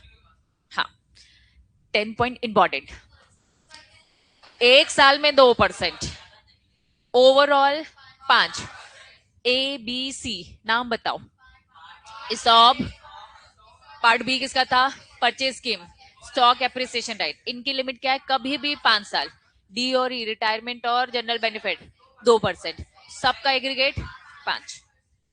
12 पॉइंट, अगर कोई अनअप्रोप्रिएटेड रह गया, अप्रोप्रिएट नहीं हो पाए, तो हम समय दे रहे, पहले तो 1 साल तो दे रहे, नेक्स्ट ईयर और दे रहे, लेकिन पूछ कर करने का, किससे पूछना है, compensation committee, compensation, nomination, remuneration. अभी डिटेल अभी डिटेल में जाएंगे कि ये 2 नाम क्यों चल रहे हैं। ठीक है, चलो 13 पॉइंट क्या बोलता है, सेकेंडरी मार्केट से लेना तो कम से कम 6 महीने पहले लेने का, लेकिन एक्सेप्शन अलाउड है, क्या क्या जो रेगुलेशन दे रखे, ऑफ मार्केट और ऑन राइट। ठीक है, ऑनलाइन भी। 14 पॉइंट बोलता है ऑफ मार्केट कब कब अलाउड है, जो स्कीम में दे रखा है, और plus open offer, take over, buyback, delist, any other exit. 15 point बोलता है ये कोई ट्रेडिंग प्लेटफॉर्म नहीं है, ये कोई खरीदता बेचता नहीं है, ये बस खरीदता है और अपने पास रखता है, बेचता कुछ ही एक्सेप्शनल केसेस में। कब का बेचेगा, इस ऑस हो गया, एप्रिसिएशन हो गया, जनरल रिटायरमेंट हो गया, बाय बैक, सारे पॉइंट याद हो गए। लास्ट 16 पॉइंट, प्लीज पूरा डिस्क्लोजर देने का, सेबी के प्रोहिबिशन इनसाइडर ट्रेडिंग के रेगुलेशन फॉलो करना है। अब बताओ 16 पॉइंट समझ में, सबसे कोर बात यही थी बच्चों जो आपने समझ लिया, अब सब चिल्लर चिल्लर है। यस, एक पॉइंट की बच्चों बिल्कुल बाल की खाल निकालते हैं। ठीक है, इसलिए सारे पॉइंट तुमने अच्छे से समझ लिया। ठीक, चलो अब हेडिंग 2 बताओ, हेडिंग क्या लिखा है, employ shall be eligible participate in the scheme determined by the, किसके पास काम मिला है, कंपनसेशन कमिटी डिसाइड करेगी कि भैया कौन सा एम्प्लॉय एलिजिबल है। मैं और ऑफिसर अभिषेक सर, हमने हमारी कंपनी में हमने कंपनसेशन कमिटी बनाई। कमिटी में बोर्ड ऑफ डायरेक्टर्स ही बैठते हैं। मैं और ऑफिसर अभिषेक सर की ये कमिटी है। कमिटी अब सारे तुम लोग एम्प्लॉयज है, डिसाइड करेंगे किसको देना है और किसको नहीं। डन। कंपनसेशन कमिटी की अब थोड़ी सी detailing. A company shall constitute, company बनाएगी कंपनसेशन कमिटी, बना ली मैंने। मैं और ऑफिसर अभिषेक सर, हमारी कंपनसेशन कमिटी है। हमारा काम क्या है? Administration. What do mean by administration? Management. हमारा काम है पूरा मैनेजमेंट, पूरा superintendence of the scheme, scheme का पूरा होलसेल हम ही डिसाइड करेंगे। मैं और ऑफिसर अभिषेक सर पूरी थीम डिसाइड करेंगे, कैसे क्या वर्क करेगा, सब कुछ 3 साल 4 साल जो भी हमें डिसाइड करना है। कंपनसेशन कमिटी बनी और हमारे पास क्या काम है? एडमिनिस्ट्रेशन और सुपरिटेंडेंस। याद रहेगा ये। Second point, compensation committee of such members, क्या लिखा है? Board of director. कंसेप्ट पहले ही क्लियर कर चुकी हूँ।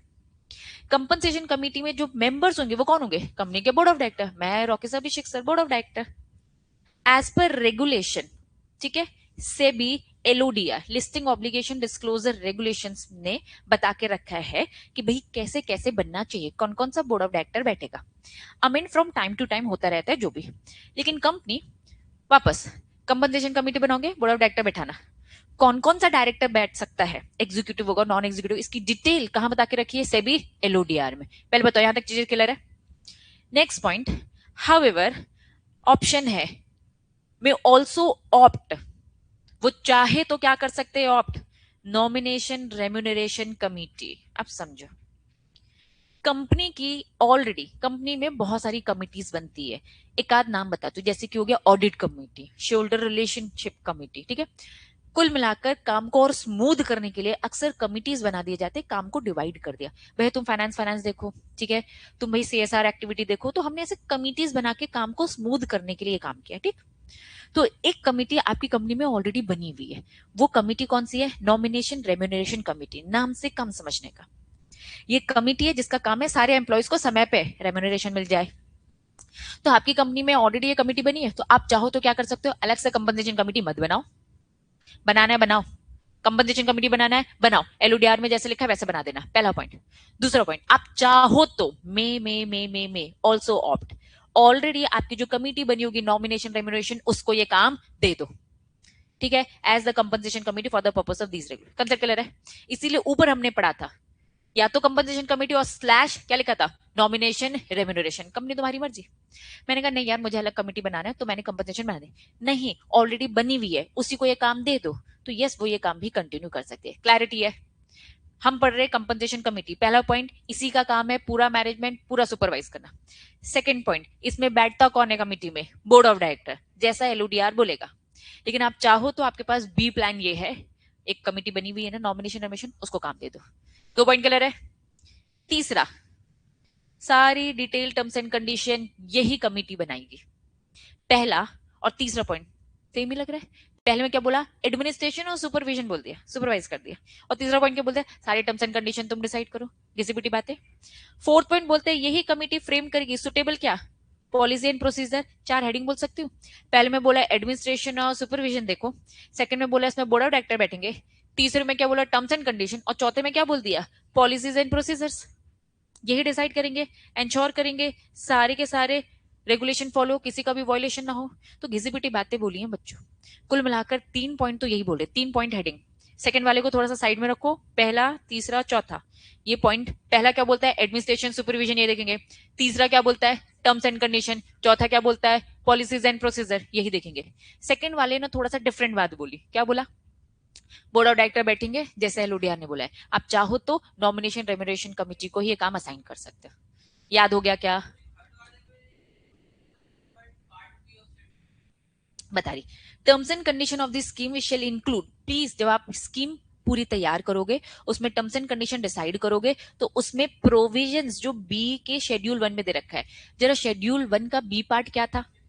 Purchase scheme. उसकी बातों का बस ख्याल रख लेना, क्योंकि परचेज स्कीम डिफरेंट होता है। अभी तक आपने इसॉप समझा है, बाकी चीजें भी समझी नहीं, अभी धीरे धीरे वो भी आएंगे।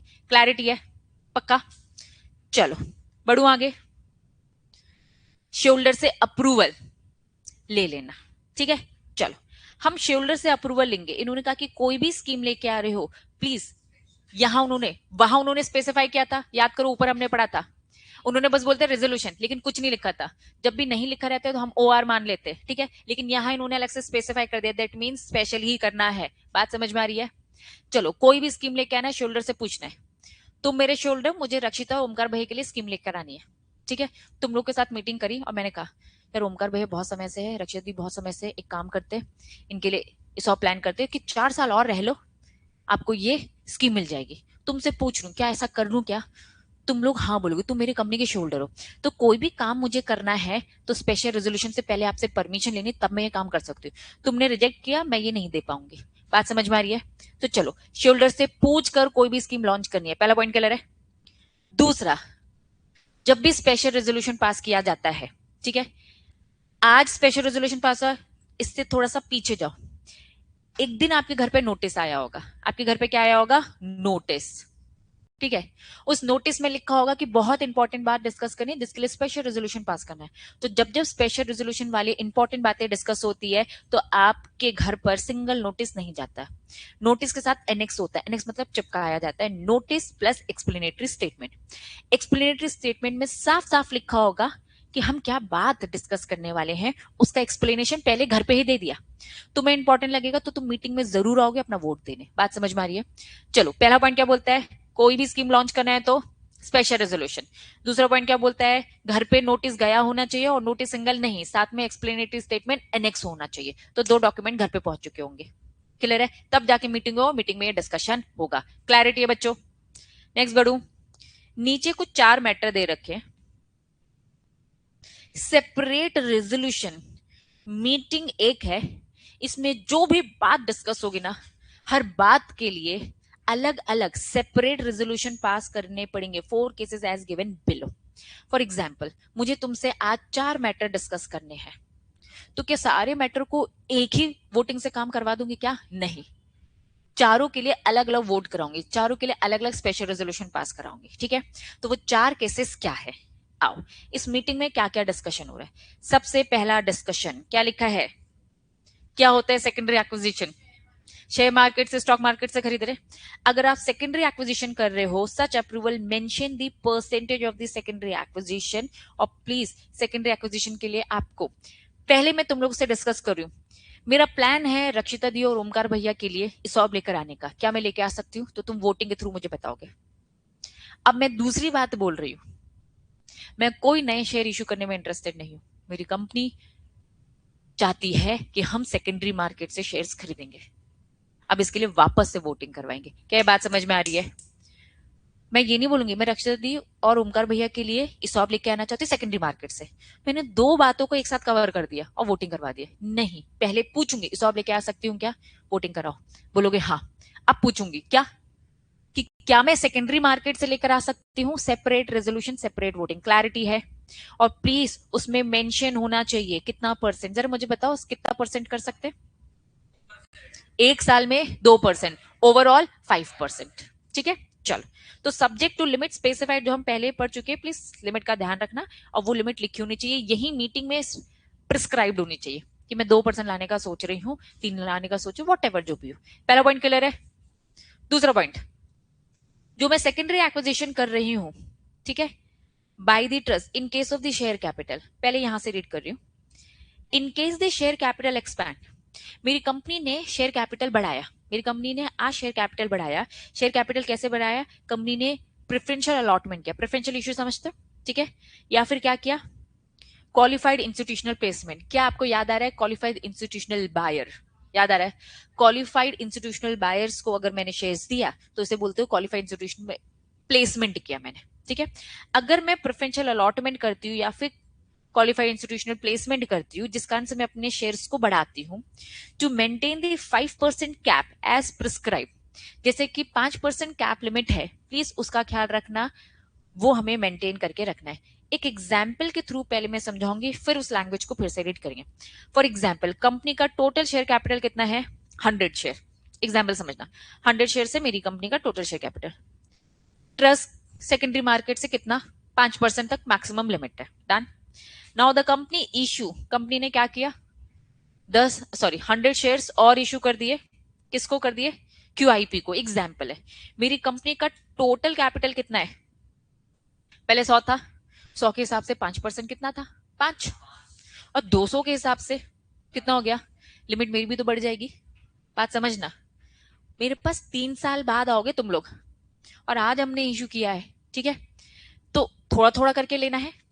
तो पहले इसने 5% ले लिया ट्रस्ट ने, तो भैया 5 शेयर्स ले लिए थे इसने, लेकिन इसको मालूम है ना 5% तो और है, 5% तो क्या किया जा सकता है और लिया जा सकता है।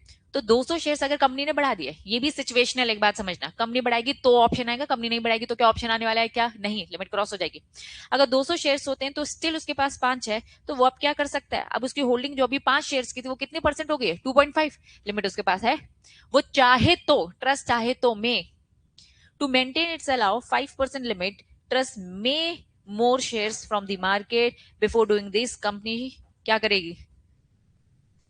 ट्रस्ट के पास अब, पहले जो अभी तक 5 थे, क्योंकि कंपनी ने बढ़ा दिया है तो इस कारण से क्या हो गया? 2.5 हो गया। ठीक है, अगर इसके पास 2.5 हो गया है और उसको है कि भैया 5% तो मैं फिर से कर सकता हूं ना, लेकिन इसके लिए भी क्या करना पड़ेगा? सेपरेट शेयर होल्डर की अप्रूवल। ये है वो अप्रूवल जो समझाना था। क्या अप्रूवल कब ले रहे हैं, समझ में आ रहा है? हर केस में अलग अलग सेपरेट रेजोल्यूशन पास करना है। पहला क्या? सेकेंडरी मार्केट से कर रहे हो, ये भी आपको अलग से रेजोल्यूशन पास करना है। दूसरा मैटर क्या? अगर आपने एक्सपैंड किया, और ये एक्सपेंशन क्यों हो रहा है? क्योंकि प्रेफरेंशियल अलॉट में क्यूआईपी किया, इस कारण से आप कर रहे हो, आपने ये ऑप्शन लिया, तो अलग से सेपरेट रेजोल्यूशन पास करना है। दो अलग सिचुएशन, क्लियर है? तीसरी सिचुएशन, आपने ग्रांट किया ऑप्शन, ऑप्शन मतलब स्टॉप, या फिर क्या दिया? स्टॉक एप्रिसिएशन राइट दिया, या शेयर या कोई भी टाइप के बेनिफिट्स दिए। किसको? एम्प्लॉइज को। लेकिन किसको दे रहे हो? मैं, ओमकार भैया और रक्षिता दी अपनी कंपनी को दे रही हूँ, अपनी कंपनी के एम्प्लॉयज को दे रही हूँ। तो पूछा, मैं अपनी होल्डिंग कंपनी के एम्प्लॉयज को भी देना चाहती हूँ, इसके लिए भी अलग से सेपरेट रेजोल्यूशन। तुमने ओमकार रक्षा दी के लिए हाँ बोला था, अब मैं कह रही हूँ अब मैं अपनी होल्डिंग कंपनी के भी देना चाहती हूँ, इसके लिए अलग से सेपरेट स्पेशल रेजोल्यूशन पास करवाऊंगी। बस इन्होंने कहा एक रेजोल्यूशन से 10 काम नहीं कर सकते। ठीक, पहले बताओ, सी पॉइंट समझ में आ गया? चाहे सब्सिडी हो चाहे होल्डिंग हो, दान दान दान, तीन सिचुएशन क्लियर है। चौथी, ऑप्शन दे रहे हो, सार दे रहे हो, शेयर बेनिफिट जो भी दे रहे हो, किसको दे रहे हो? Identified employees. समझना थोड़ा, हमें ऐसा लग रहा है कि हमारी जो कंपनी है ना, किसी एक इंसान में बहुत ज्यादा कृपा दिखा रही है। कुछ एम्प्लॉइज हैं, वो एम्प्लॉइज नहीं है। वो कौन से एम्प्लॉइज है? आइडेंटिफाइड, अलग से आइडेंटिफाई हो रहे हैं, अलग से आइडेंटिफाई हो रहे हैं कि भाई इस साल, ड्यूरिंग एनी 1 ईयर, किसी एक साल में इक्वल टू कितने शेयर्स मिल गए उनको? एक्सीडिंग 1%। कुछ एम्प्लॉइज में ज्यादा कृपा दिखाई जा रही है। रक्षिता दी हमारी बहुत पुरानी है, इन एक साल में हमने उन्हें 1% दे दिया। मुझे 1% में बहुत बड़ी बात है, एम्प्लॉय को 1% दिया जा रहा है, बहुत बड़ी बात होती है। ठीक है, अब ये एम्प्लॉय कुछ ज्यादा ही सगा हो रहा है ना? ये रक्षिता दी कुछ ज्यादा ही सगी है हमारी। अगर कोई आइडेंटिफाइड एम्प्लॉय, तो शेयर होल्डर को ये बात बताओ। अगर कोई आइडेंटिफाइड एम्प्लॉय है, आइडेंटिफाइड एम्प्लॉय किससे बोला गया है? वो जिसके पास एक साल में 1% से ज्यादा के शेयर्स मिल रहे of the issued capital, excluding, हम यहाँ पे वॉरेंट इन सबको काउंट नहीं करेंगे, तो वो हमारी नजरों में आइडेंटिफाइड है। तो ओमकार भैया, और जब मैं रक्षिता बोल रही थी कि मैं इसॉब लेके आऊं, तब तुमने करवाया। लेकिन अगर रक्षिता दी क्योंकि आइडेंटिफाइड एम्प्लॉय है, क्या मैं रक्षिता दी को दे दूं? रक्षिता एक आइडेंटिफाइड एम्प्लॉय जिसके पास ऑलरेडी 1% है, तुमसे अलग से पूछूंगी और अलग से वोटिंग होगी उनकी। क्या ये बात समझ में आ रही है? 4 सिचुएशन। इन्होंने कहा इसॉप के लिए स्पेशल रेजोल्यूशन पास करना है, दैट्स इट। लेकिन प्लीज इन 4 केसेस के लिए सेपरेट रेजोल्यूशन पास होगा। पहली सिचुएशन, सेकेंडरी मार्केट से कर रहे हो, अलग से पूछो, वोट कराओ। सेकंड, एक्सपेंशन करने का सोच रहे हो, अलग से सेपरेट रेजोल्यूशन। नेक्स्ट, होल्डिंग और सब्सिडी के एम्प्लॉयज को दे रहे हो, अलग से पूछो। नेक्स्ट, आइडेंटिफाइड एम्प्लॉयज को दे रहे हो, कौन है आइडेंटिफाइड? जिसके पास 1% से ज्यादा ड्यूरिंग द 1 ईयर, तो यस, इनके लिए अलग से पूछो। ये जनरल भीड़ में छुपेंगे नहीं, शोल्डर के सामने जताया जाएगा, भैया ये है, इनको भी तो रहे। अच्छा, इसको दे रहे हैं, ये तो कोई काम नहीं करता, हटाओ इसको, रिजेक्ट मारेंगे। ठीक है, एम्प्लॉइज आइडेंटिफाइड है, बता दो, डिस्क्लोज कर दो। क्लैरिटी है?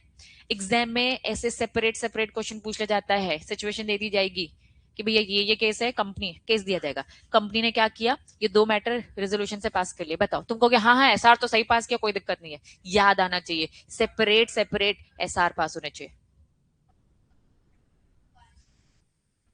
मालिक है ना, पैसा तुम लोगों ने दिया है ना, ठीक है? तुमको अगर ना है तो तुम ना बोल दोगे, मैं कुछ नहीं कर सकती, ठीक है, क्योंकि पैसा तुम्हारा लगा है। तो अगर बायसनेस है तुम्हारे सामने डिस्क्लोज करो, तो तुम्हारे हाथ में, तुम हाँ बोलोगे तो हाँ, तुम ना बोलोगे तो ना। क्लैरिटी है बच्चों? पक्का? हाँ, एसआर होगा नहीं, हर चीज के लिए एसआर है। कहीं ओआर नहीं दिया, उन्होंने जस्टिफाई कर दिया, हम एसआर की बात करें। डन? क्लैरिटी है? अब एकदम चिल्लर चिल्लर पॉइंट, हेडिंग बताओ क्या लिखा है। आज स्पेशल रेजोल्यूशन पास किया मैंने, से टर्म्स एंड कंडीशन दिखा दी, ये 10 कंडीशन है। चलो हाँ बोलते हो, तुम लोगों ने हाँ बोल दिया। अब कह रही हूँ यार एक काम करते, थोड़ा टर्म्स एंड कंडीशन चेंज करनी है। क्या चेंज कर सकती हूँ? हाँ कर सकती हूँ, लेकिन दोबारा से पूछना पड़ेगा, एसआर, ठीक है। चलो वापस heading, variation of the terms of the scheme, जो स्कीम ऑलरेडी लॉन्च कर चुकी हूँ, बाद में बैक डेट से क्या चेंज कर सकती हूँ? हाँ कर सकती हूँ, कंडीशन पूछ कर करना है। कंपनी में चाहे तो स्पेशल रेजोल्यूशन से वेरी कर सकती है terms of the scheme offered to the earlier resolution, लेकिन हमारी एक कंडीशन है। ये लाइन जरा मुझे बताओ, not excise by the employ. 3 साल का समय था, ठीक है, 3 साल खत्म हो गए, एक्साइज कर रहे हैं आगे, तब मैं बदलूंगी क्या? ये तभी तक मैं चेंज कर सकती हूँ जब तक आपने एक्साइज नहीं किया है। तो 3 साल से पहले करो ना। आज किया, आज किया, इन्होंने कहा हम बस ये कह रहे हैं not yet excise by the employ, अभी आपने एक्चुअल शेयर में से कन्वर्ट नहीं किया है। कन्वर्ट करने के बाद आप क्या करवाओगे तुम? ठीक है, तो क्या चेंजेस कर सकते हैं? हाँ, लेकिन एक्साइज करने से पहले पहले, और एसआर पास करवा कर, ठीक है। इफ सच वेरिएशन, प्लीज ध्यान रखना, नॉट क्या लिखा है, प्रिजुडिशियल मतलब हार्मफुल, नहीं हार्मफुल होनी चाहिए इंटरेस्ट ऑफ द एम्प्लॉय। आप जितने भी चेंजेस करोगे फेवरेबल, आप टर्म्स एंड कंडीशन चेंज करो, आज से 3 साल नहीं 5 साल कर दिया हमने, फेवरेबल है क्या एम्प्लॉयज का? सोचो, अरे यार बड़ी मुश्किल से 3 साल कंप्लीट किए थे, लोग बदल रहे हमारे। नहीं, आपको फेवरेबल चेंज करना है, डिट्रीमेंटल चेंज नहीं करना है। क्लैरिटी है? Next, company shall entitle to vary the terms of the scheme meet the regulatory, please आप चेंज क्यों कर रहे हो टर्म्स एंड कंडीशन? क्योंकि कुछ रेगुलेटरी रिक्वायरमेंट्स है, सभी ने कुछ नए रूल्स ला दिए, इस चक्कर में हमें टर्म्स एंड कंडीशन चेंज करना पड़ रहा है। कोई बात नहीं, तो तुम्हें शोल्डर से पूछने की भी जरूरत नहीं है। सेबी ने बोला है आज से नए रूल्स आ गए, तो भैया अब तुम क्यों पूछ रहे हो इन लोगों से? वो तो सेबी नहीं बोला है, तुम क्या उनके सेबी के अगेंस्ट चले जाओगे? नहीं चले जाओगे, है ना। पहला दूसरा पॉइंट क्लियर है? पहला कर सकते हो हाँ, दो कंडीशन, एसआर पास करना है और एक्सरसाइज करने से पहले। दूसरा पॉइंट क्या बोलता है? सेबी ने कुछ बोला है तो बिना पूछे भी चेंज कर सकते हो। चलो, शेयर होल्डर की अप्रूवल प्लीज वैसे ही लेना जैसे पहली बार ओरिजिनली जब काम कर रहे थे ना, जिस दिन पहली बार जब स्कीम पास करा रहे थे उस टाइम पे करवा रहे थे ना रेजोल्यूशन पास, सेम जब चेंज करा रहे हो सेम वैसे ही प्रोसेस फॉलो कर लेना, ठीक है। चलो, notice of passing special resolution from the variation of the terms disclose full detail. Notice में पूरी बातें अच्छे से क्लियरली लिखी होनी चाहिए। समझ में आ गया? Fourth point. Fifth point important, company ने बोला था, इस ऑफ जरा मुझे फिर से बताओ, प्री डिटरमाइंड प्राइस होती है। आज 100 रुपए मैंने बोला है, आज मैंने 100 रुपए बोला है, ये सोचकर, क्या सोचकर कि कल शेयर्स क्या हो जाएंगे, बढ़ जाएंगे, कम भी हो सकते, ठीक है। अब मैं टर्म्स एंड कंडीशन चेंज कर रही हूँ, तो मैं 100 रुपए की प्राइस ही चेंज कर रही हूँ। खुद से सोचो, 100 रुपए की प्राइस मैं 120 का करना चाहती हूँ, डिटरमेंटल है कि फेवरेबल है? 100 रुपए की चीज आज मैं 60 में करना चाहती हूँ, फेवरेबल है। क्या ये बात समझ में आ रही है? आप कोई भी चेंज कर सकते हो, लेकिन उनका फायदा का काम होना चाहिए, कुछ गलत नहीं। कंपनी में रीप्राइस, हाँ आप प्राइस चेंज कर सकते हो, कोई दिक्कत नहीं है। अगर आपको लग रहा है स्कीम क्या है, अनअट्रैक्टिव है, तो due to fall in the price of the shares of the stock market, आपको लग रहा है मार्केट में इसकी प्राइस नीचे गिरती जा रही है, तो प्राइस में चेंज कर सकते हो, लेकिन प्राइस फेवरेबल होना चाहिए। Company ensure the repricing not detrimental to the interest of the employ, और प्लीज स्पेशल रेजोल्यूशन से रीप्राइसिंग जब कर रहे हो तो पूछ लेना। 100 रुपए की चीज 80 कर रहे हो चल जाएगा, लेकिन 100 रुपए की चीज 120 नहीं कर सकते। क्लैरिटी है? 5 बातें। क्या टर्म्स एंड कंडीशन चेंज कर सकते हो? स्पेशल रेजोल्यूशन पास करना है, और एक्साइज वाली बात भी थी ना नालायक। चलो सब शांत, गोली बाय। गुड। सेकंड पॉइंट क्या बोलता है गोल्डी?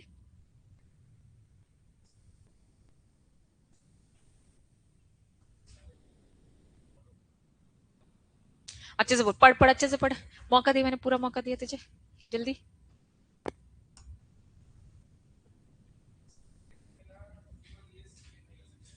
रुको रुको रुको, तुझे पढ़कर भी नहीं समझ में आया? पढ़ लेना, समय तो दे रही हूँ, दो तो पॉइंट, दो तो लाइन है।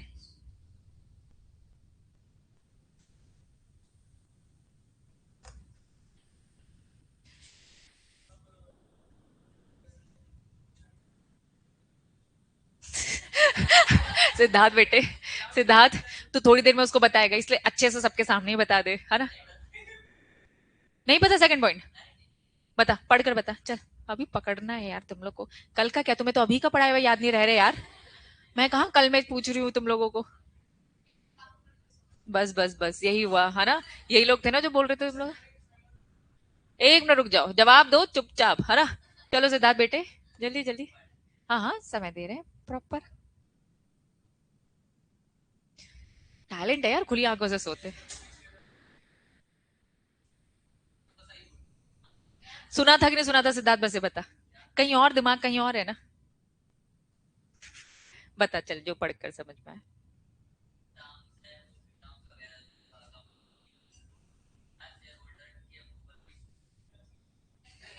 बोलने तो दे। हाँ बेटे बोल। चेंज हो गया। विशेष बेटा, तुमने सुना है, पढ़ा भी है, नाक मत कटाना, बोलो।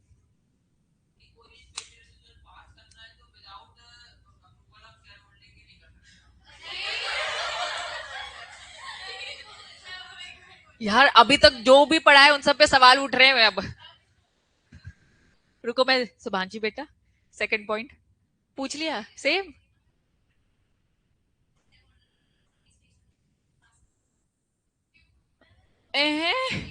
राशि, रुको रुको रुको।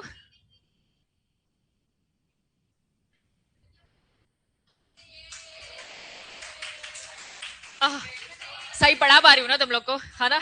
समझ में आ रहा है ना तुम लोग? क्यों रे तुम लोग, वो चार बंदर लोग क्या कर रहे हो? आए ही नहीं।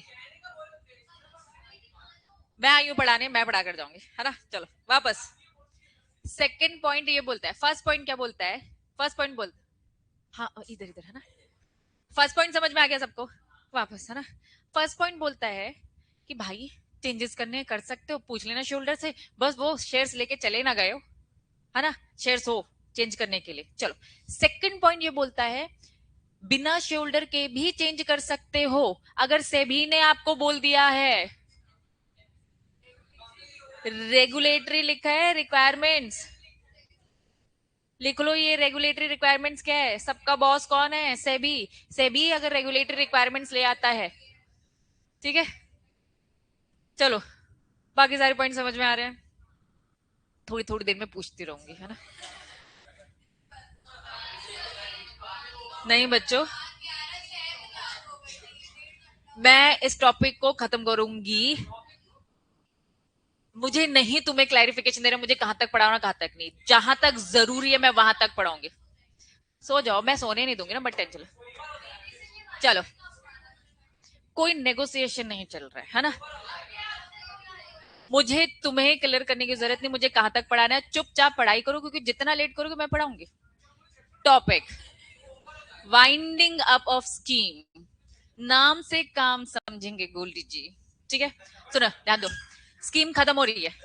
स्कीम क्या हो रही है? खत्म। कहां जा रहा है? मुंह धोकर आ, जल्दी जा, मुंह धोकर आ। स्कीम क्या हो रही है? खत्म। अब इस ट्रस्ट के पास शेयर्स रखे, सुनना अच्छे से गोल्डी, है ना? इस ट्रस्ट के पास शेयर्स रखे, स्कीम तो मैंने खत्म कर दी। अब क्या करेंगे? इनके पास या तो शेयर्स रखे, या तो ये प्रोसेस में थी, जरूरत हो ना कि पूरे शेयर्स खरीद लो, हो सकता है इनके पास पैसे भी रखे हो ना। मैंने तो उधार दिया था ना पैसे, पैसे उधार दिए थे कि भैया खरीद लेना, या तो उनके पास पैसे हैं या तो उनके पास शेयर्स है, ठीक है? If in case winding up of the scheme, the excess of the money, या फिर क्या है उनके पास? Shares remaining with the trust. या तो उनके पास मनी है, या तो उनके पास क्या है? शेयर्स है। बोथ वे, है ना? आफ्टर द यूटिलाइजेशन, इन्होंने क्या बोला? After meeting all the obligation, इनके पास सारी जो भी है खर्चा वर्चा वो सब एक बार हटा दो, और एक काम करो, मुझे मेरे पैसे वापस कर दो। लोन लिया था ना, तो रीपेमेंट किया जाएगा किसका? लोन का। या फिर एम्प्लॉय को डिस्ट्रीब्यूट किया जाएगा, शेयर्स थे तो शेयर्स है तो शेयर्स दे दो, पैसा है तो प्लीज आप पैसे को क्या करोगे? मुझे मेरे पैसे को वापस करोगे। और subject to approval shoulder, shoulder से पूछकर जैसा कंपनसेशन कमेटी बोलेगी। कुल मिला के स्कीम खत्म हो रही है। शेयर्स हैं तो शेयर्स देने का, पैसा है तो पैसा देने का। पैसा वैसे ही मुझे लोन के फॉर्म में देना ही था, या फिर शेयर्स किसी को देने थे तो अप्रूवल ले लो, कमिटी जैसा बोलेगी वैसा डिसीजन लेंगे। क्या ये बात समझ में आ रही है? सिंपल। चलो, हेडिंग क्या लिखा है? Non transferability. Non transferability concept को समझो, ठीक है? थोड़ा सा समझना। तुम 3 साल तक काम करोगे, तुम मेरे कंपनी के एम्प्लॉय से 3 साल काम करोगे, तब जाके एक्सरसाइज करोगे। यस और नो? डन। अभी तक ये शेयर्स फॉर द टाइमिंग किसके पास है? ट्रस्ट के पास है। तो क्या तुम लोग मीटिंग में आकर वोट दोगे क्या? बताओ, तुम लोग मीटिंग में आकर वोट दोगे क्या? तुम्हें मैं आज से डिविडेंड देना चालू कर दूं? यार तुम्हें इसके लिए 3 साल रहना पड़ेगा, तब जाके तुम्हें तुम्हारा इक्विटी मिलेगा। क्या ये बात समझ में आ रही है? क्या ट्रस्ट को डिविडेंड मिलने वाला है? क्या ट्रस्ट वोटिंग करेगा? ना ट्रस्ट के पास ऑप्शन है ना तुम्हारे पास ऑप्शन है।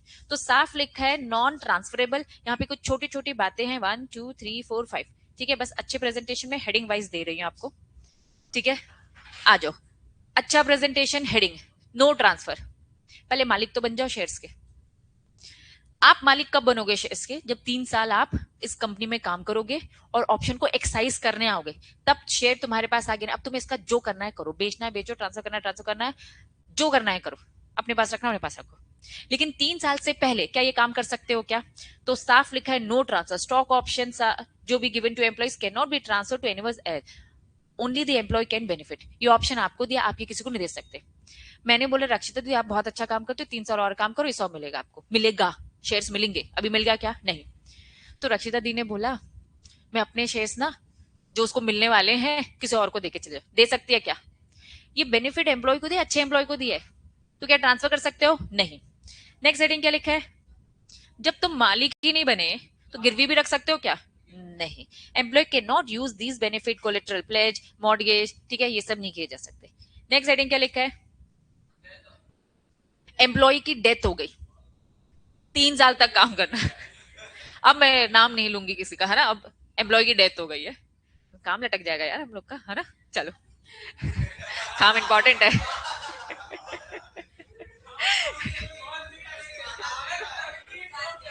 जो का पार्ट, चलो वापस आओ।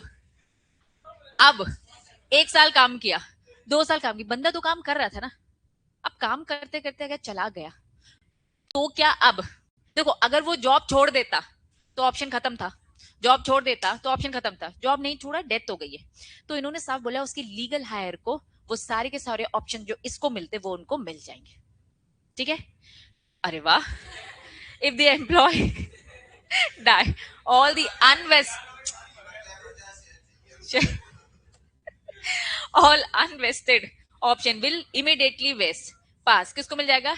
लीगल हायर, कमिंग बेटा कमिंग, लीगल हायर और नॉमिनीज को मिल जाएगा। क्लैरिटी है? Situation change. परमानेंट क्या हो गया है? इनकेपेसिटी। प्लीज थोड़ा सा शांत है ना। परमानेंट इनकेपेसिटी, जिंदा है ना? जिंदा है तो क्या लीगल हायर को देंगे? जिंदा है तो जिंदा इंसान को देंगे ना। तो प्लीज वो काम करते करते हाथ पैर, फैक्ट्रीज में जैसे जानते हो, हाथ पैर कुछ भी, है ना? अगर ऐसा कुछ भी होता है, if employ become permanently disable और वो काम नहीं कर पा रहा है, तो यस, उसको तुरंत मिल जाएगा उस दिन से उसकी जो भी है, क्योंकि वो हमारी कंपनी में रह के ये काम कर रहा था। तो कब उससे ये ऑप्शन छीना जा रहा है? जब वो इसे छोड़ दे रहा है। अदरवाइज डेथ के केस में लीगल हायर को मिल जाएगा, परमानेंटली अगर इनकेपेबल है तो उसको मिल जाएगा। और लास्ट सिचुएशन क्या लिखा है? रेजिग्नेशन और टर्मिनेशन, छोड़ दिया तो क्या मिलेगा? क्या नहीं, अनवेस्टेड एक्सपायर हो जाएगा ये ऑप्शन। तो 5 सिचुएशन। पहला, क्या इसे बेच सकता है? नहीं, जब तक ओनर बना है नहीं। दूसरा, गिरवी रख सकता है? नहीं। तीसरा, डेथ के केस में मिल जाएगा लीगल हायर को, परमानेंटली इनकेपेबल है तो उसको ही मिल जाएगा। बस एक ही सिचुएशन में उससे छीना जाएगा, वो सिचुएशन क्या है? रिजाइन या फिर टर्मिनेट, ठीक है? टर्मिनेट कंपनी ने निकाल दिया, काम अच्छा नहीं लग रहा, पहले अच्छा लग रहा था, ठीक है?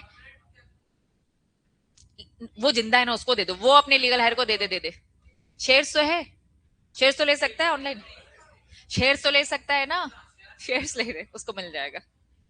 चलो, चिल्लर हेडिंग, कंपनी लिस्टेड है, मेरे ऑलरेडी इतने सारे शेयर्स लिस्ट है, नए शेयर्स एम्प्लॉय को दिया, तो ये शेयर्स भी क्या करूंगी?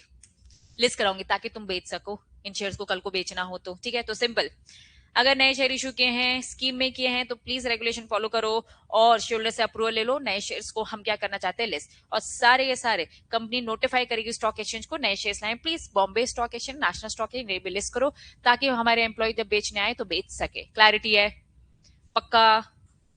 सर्टिफिकेट फ्रॉम ऑडिटर, यहाँ ऑडिटर का नाम लिखा है, क्या लिखा है ऊपर? डेफिनेशन में पढ़ा था, सेक्रेटेरियल ऑडिटर मतलब क्या? Practising CS. सीएस तुम्हारी रिस्पॉन्सिबिलिटी है। अगर कोई भी कंपनी इस टाइप की स्कीम लेकर आ रही तो ये पूरा रेगुलेशन हमें फॉलो करवाना है। प्रैक्टिसिंग सीएस एट, क्या लिखा है, एनुअल जनरल मीटिंग, हर साल एक एजीएम होती है।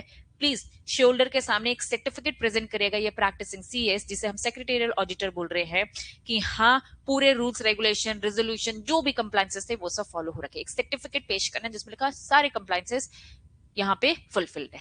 क्लैरिटी है? चिलर चिलर हेडिंग, क्या लिखा है यहाँ पर?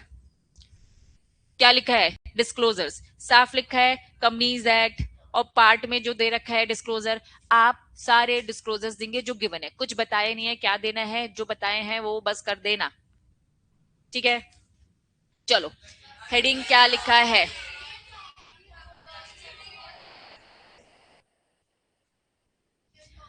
आज साक्षी मैम की क्लास नहीं है, ब्रेक के बाद मैं ही कंटिन्यू करूंगी। साक्षी मैम की क्लास नहीं है, मैं ही कंटिन्यू करूंगी, ठीक है? अगर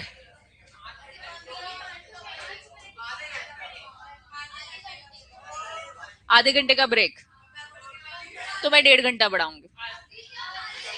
कितना ब्रेक लोगे?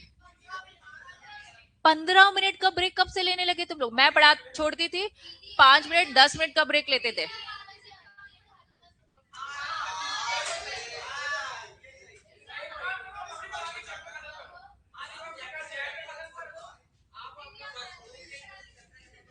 अच्छा मेरी बात सुनो, अगर तुम कंटिन्यूसली पढ़ोगे तो ये वाला जो पोर्शन है ना, स्वेट, इसको मैं नहीं पढ़ाऊंगी, इसके बाद वाला कल कंटिन्यू करूंगी, ठीक है?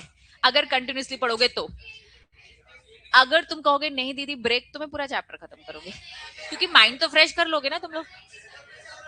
चलो, इतने ढोर बच्चे हो चुके हैं। ढोर मतलब क्या होता है पता है तुम लोग को? महान बच्चे हो तुम लोग, ठीक है? करनी है महक, राइटिंग प्रैक्टिस करनी है। आओ इधर, चलो। डिसाइड हो गया, पढ़ रहे हैं ना नलायको?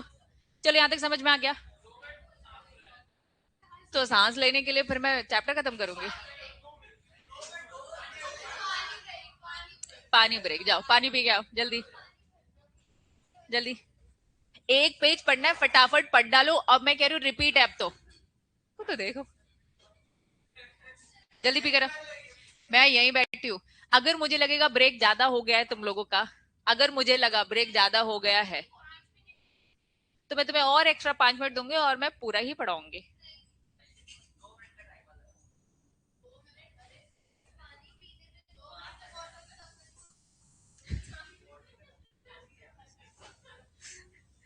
जल्दी यार,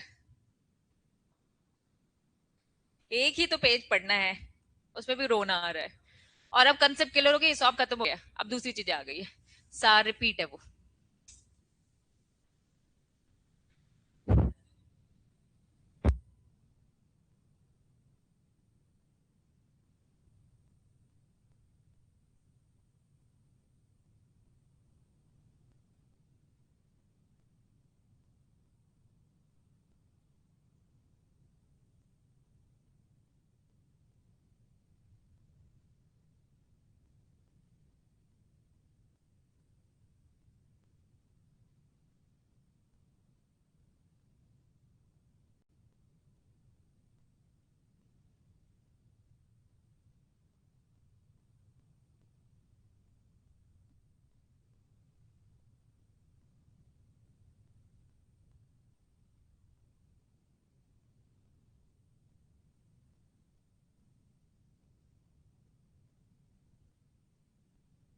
तो सबसे पहले गया था और अभी तक आ नहीं पाया। गोल्डी जहां कहीं भी हो आ जाओ, अंदर है, मत आ।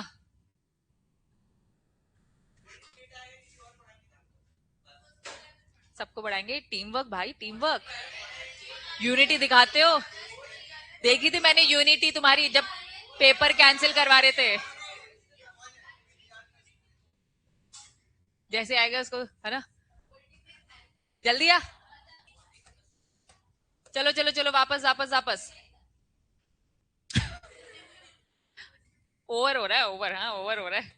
गोल्डी जल्दी आ, स्टार्ट करे। कुछ नहीं, दो अलग है, दो मशीनें और क्या।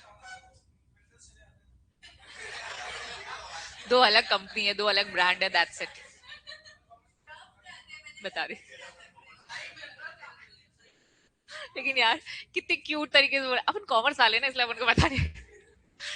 बात बात दो अलग ब्रांड है ना?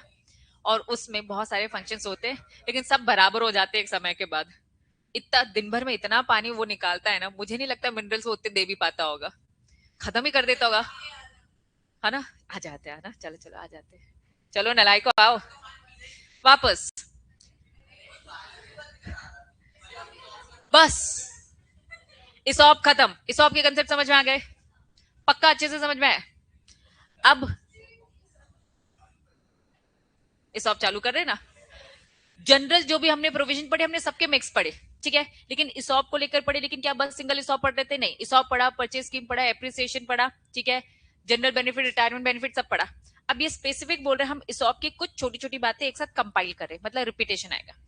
एडमिनिस्ट्रेशन इंप्लीमेंटेशन, इसॉप का एडमिनिस्ट्रेशन इंप्लीमेंटेशन कौन देखेगा? इन्होंने कहा कि भैया जो भी है डिटेल में स्कीम में लिख देना, उसमें सारी बातें, एडमिनिस्ट्रेशन लिखा होगा, इंप्लीमेंटेशन कैसा होगा लिखा होगा, बस खत्म। कुछ लिखा है क्या उन्होंने?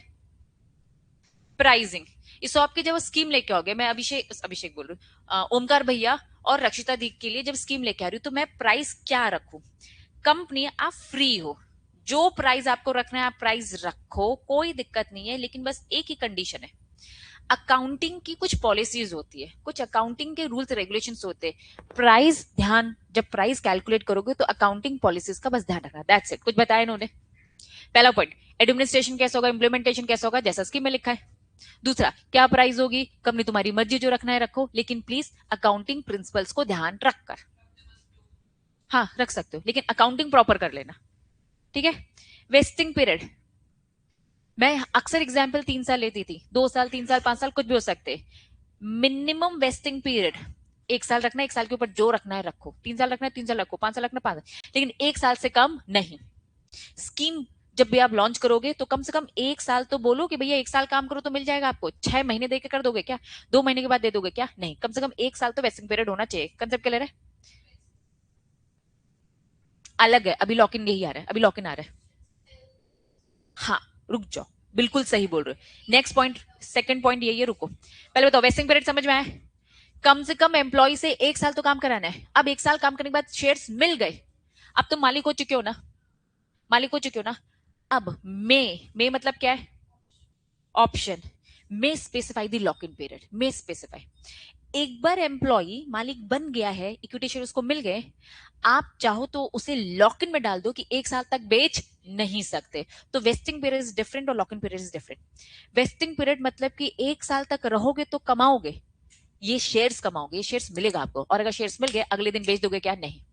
कंपनी चाहे तो मे आप अगले दिन बेच भी सकते हो, अगर कंपनी ने कोई लॉक इन पीरियड नहीं रखा है, क्योंकि मे बोला है तो कंपनी की मर्जी रहेगी, आप रख भी सकते हो नहीं भी। कंसेप्ट क्लियर है? चलो, rights of the option holder, जब तक तुम मालिक नहीं बने हो तो क्या वोटिंग का राइट आ गया है, डिविडेंड का राइट आ गया है? नहीं है अभी आपके पास, तो ऑप्शन होल्डर हो अभी आप। क्या आप शेयर होल्डर बन गए क्या? आप ऑप्शन होल्डर हो, आप शेयर होल्डर नहीं हो। Employ not have right to receive dividend, vote, any manner enjoy the benefit, क्योंकि अभी तक आप शेयर होल्डर नहीं हो, आप बस ऑप्शन होल्डर हो, तो ऑप्शन होल्डर को ये सारे राइट्स नहीं मिलेंगे, कुछ भी नहीं मिलेंगे, कुछ मिल ही नहीं रहा है ना। क्यों नहीं मिल रहा है? 3 साल काम करो ना, बीच में छोड़ के चले गए तो मिलेगा नहीं, ठीक है? क्या बात समझ में आ रही है? तो इन्हें डिविडेंड, इक्विटी, वोटिंग कुछ भी नहीं मिलने वाला है, जब तक आप क्या ना कर लो, एक्साइज ना कर लो। एक्साइज करना मतलब मालिक बन गए, शेयर होल्डर बन गए हो, ठीक है? सेम बात रिपीट करी, तुम्हारी बुक में रिपीटेशन है क्या? है ना, ये पूरा सेम है, क्यों रिपीट करते, गलती हो गई इनसे। चलिए, इंपॉर्टेंट मार्क करो, ये क्या लिखा है? Consequence of the failure to excise option, समझना, ठीक है? अब एक जगह शुभांशी है, एक जगह राशि, ये दो है, ठीक है? ये दोनों एम्प्लॉय दोनों ने 3-3 साल काम किया। मेरे एग्जाम्पल के अकॉर्डिंग मैंने इन दोनों को ऑप्शन दिया था, 3 साल काम किया, 3 साल काम किया। बात समझना अच्छे से, ठीक है। शुभांशु को लग रहा है नहीं मैं नहीं कंटिन्यू करूंगी। समझना, जब हम ये स्कीम लेकर आए थे उस स्कीम के टाइम पे थोड़ी सी और डिटेल करें। 100 रुपए की मेरी स्कीम थी, 100 रुपए के हिसाब से मैंने कहा था शेयर्स का प्री डिटरमाइंड प्राइस डिसाइड है 100 रुपए। मैंने एडवांस में 10 रुपए ले लिए थे, चलो 25 ले लेते, थोड़ा सा ज्यादा ले लेते। एडवांस एडवांस मैंने 25 रुपए ले लिए थे, ठीक है। 25 रुपए आज ले लिए हैं, शुभांशी ने मुझे 25 रुपए दे दिया, राशि ने मुझे 25 रुपए दे दिया, डन। अब मैंने कहा 3 साल काम करो। 3 साल काम करोगे तो बस आपको रिमेनिंग कितना देना पड़ेगा, 75 दो हो गए पूरे 100 रुपए, और शेयर्स लेकर जाओ। शुभांशी और राशि को यही करना था। शुभांशी ने बोला दीदी मुझे आपकी कंपनी के शेयर्स लेने में कोई इंटरेस्ट नहीं है, 3 साल बाद इसने बोला, ठीक है। और राशि ने बोला कि नहीं मैं 3 साल कंप्लीट नहीं कर रही, मुझे एक अच्छा ऑफर मिल गया एक नई कंपनी से, मैं स्विच करना चाहती हूँ, तो इसने 2 साल में ही स्विच मार दिया। दोनों ने मुझे स्टार्टिंग में फर्स्ट ईयर में 25 रुपए दे दिए थे। शुभांशी 3 साल कंटिन्यू करती है और डिसाइड करती कि नहीं मुझे दम नहीं लग रहा है शेयर में, मैं शेयर को नहीं खरीदूंगी। और राशि ने क्या किया है, बीच में ही छोड़ दिया है। अब समझना, दो ऑप्शन है, एक है फोरफीचर का, एक होता है रिफंड का। फोरफीट करना और एक होता है रिफंड। कंपनी फोरफिट कर लेगी, 25 रुपए दोनों के मेरे पास है, मैं फोरफिट कर लूंगी। शुभांशी के केस में क्योंकि 3 साल काम करने के बाद इसने क्या डिसाइड किया कि मुझे एक्साइज नहीं करना है, तो 3 साल तो काटे ना। तो इस केस में जो इसके 25 रुपए हैं ये कंपनी के हो जाएंगे, कंपनी से फोरफिट कर देगी। लेकिन 2 साल में राशि छोड़कर चली गई थी तो इसने इस ऑप्शन को रिजेक्ट किया है, तो इसके 25 रुपए उसी दिन जो 2 साल में जब वो छोड़ गई थी, मैं ये 25 रुपए से क्या कर दूंगी, रिफंड। क्योंकि इसने क्या किया है, वेस्टिंग पीरियड ही कंप्लीट नहीं किया। तो दो सिचुएशन है, साफ लिखा है ऑप्शन एक्सरसाइज नहीं किया, दो सिचुएशन, ठीक है। पहली सिचुएशन क्या, रहकर उसने एक्सरसाइज नहीं किया, कर सकती थी और इसने तो छोड़ ही दिया, तो एक केस में फोरफिट होगा, एक केस में रिफंड। किस केस में फोरफिट होगा ये बताओ, किस केस में फोरफिट हो रहा है, अगर सामने वाला वेस्टिंग पीरियड कंप्लीट कर लिया लेकिन एक्सरसाइज नहीं किया, ठीक है। और किस केस में रिफंड किया जा रहा है, वेस्टिंग पीरियड ही कंप्लीट नहीं किया, पहले ऑप्शन को रिजेक्ट कर दिया। तो प्लीज इसमें एक पूरा केस स्टडी बन सकता है, ठीक है। तो रीड करेंगे, amount paid by the employ if any, अगर लिया है तो, दोनों सिचुएशन हो सकती है, कंपनी की मर्जी है पहले ले सकते हो नहीं भी, अगर लिया है तो if any at the time of grant, जब ये ऑप्शन ग्रांट किया था, वेस्टिंग एक्साइज जब भी आपने ये दिया उस टाइम पे अगर 25 रुपए लिए थे, मैंने एग्जाम्पल बनाया, all these are example, concept समझाने के लिए। अगर इसने वेस्टिंग पीरियड कंप्लीट किया, मार्केट में नहीं लग रहा है इसे ऑप्शन अच्छा, 100 रुपए की चीज 100 रुपए ही थी, मतलब 3 साल बाद भी 100 रुपए, तो उसको नहीं लेना ना। 10,000 हो गई, लेने आएगी ना। 50 रुपए हो गई, मर्जी है ना इसकी, सिचुएशन देख के, सिचुएशन देखकर ये अगर नहीं करती है तो 25 रुपए मैं इसका फोरफिट कर लूंगी, क्योंकि 3 साल कंप्लीट हो गए, इसके 3 साल भी कंप्लीट नहीं हुए ना, इसको रिफंड करके नक्की करूंगी। क्लैरिटी है, पक्का। चलो अब ये इसॉप पढ़ा, सेम इसॉप जो भी हमने पढ़ा, हम अब किसका पढ़ रहे हैं, एम्प्लॉय स्टॉक परचेज स्कीम, ठीक है। सेम ये जो स्कीम है इसमें भी क्या बोला है, डिटेल इंप्लीमेंटेशन ऑपरेटेड। क्या मैं पहला वाला पॉइंट जो उन्होंने हेडिंग दे दी है कि एडमिनिस्ट्रेट कैसे होगी, इंप्लीमेंट कैसे होगी, जैसा स्कीम में लिखा है, सेम ये परचेज जो स्कीम होगी, अभी तक इसॉप पढ़ रहे थे, परचेज स्कीम जो होगी, ये परचेज स्कीम कैसे इंप्लीमेंट होगी, कैसे एडमिनिस्ट्रेट होगी, जैसा स्कीम में लिखा है। पहला पॉइंट क्लियर है। दूसरा, कंपनी में मतलब क्या, ऑप्शनल, कंपनी में determine the price of the shares. क्या हमने इस ऑप में क्या पढ़ा था बताओ, कंपनी फ्री है अपनी प्राइस डिसाइड करने के लिए, लेकिन अकाउंटिंग पॉलिसीज का ध्यान रखो, सेम तो लिखा है, कंपनी में determine price of the scheme, लेकिन बस क्या ध्यान रखना, कंफर्म कर लेना अकाउंटिंग पॉलिसी। सेम बातें चल रही है अभी। चलो, लॉक इन पीरियड, क्या ऊपर लॉक इन पीरियड था, कितना था lock in period, 1 year. Vesting period कम से कम 1 साल, और लॉक इन पीरियड नहीं था, लॉक इन में 3 साल था। पढ़ लो ना, सामने तो है, पढ़ के दे, बता दो मुझे।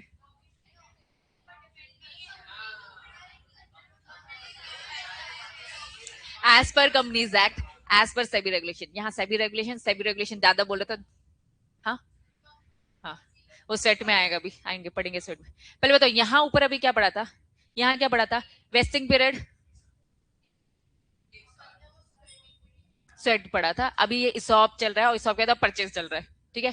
पहले तो इसॉप बताओ, इसॉप क्या बोल रहा है, इसॉप बोल रहा है वेस्टिंग पीरियड 1 साल, लेकिन कंपनी चाहे तो लॉक इन लगाए और चाहे तो ना लगाए, लेकिन लॉक इन कंपलसरी नहीं है। वेस्टिंग पीरियड कम से कम 1 साल तो है।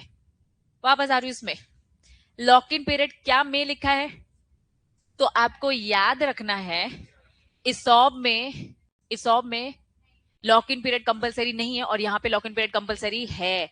1 साल तो लॉक इन पीरियड रखना ही पड़ेगा। ठीक है, अब थोड़ा कंसेप्ट को समझेंगे, परचेज स्कीम क्या है। इसॉब अच्छे से समझ में आ गया, मुझे अब मीनिंग तो उसको समझाने की जरूरत नहीं है, परचेज स्कीम समझाना है। मैं जनता के लिए ला रही हूं, तुम हो मेरी पब्लिक, नॉर्मल आईपीओ लेकर आ रही हूँ, डन। मैं आईपीओ लेकर आई 100 रुपए का शेयर आप सबका, रक्षिता दी मेरी एम्प्लॉय, अपने एम्प्लॉय को मैंने 90 रुपीज में दे दिया। क्या बात समझ में आ रही है?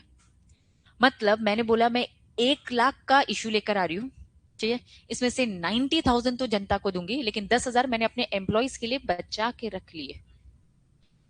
कर सकते हैं यार, ये कंसेप्ट समझा रही हूँ। कंपनी इस टाइप के अगर इशू लेकर आ रही है, इसे परचेज स्कीम बोला जाता है। नहीं दीदी, गलत मत करो, कर सकते, कर सकते, ठीक है।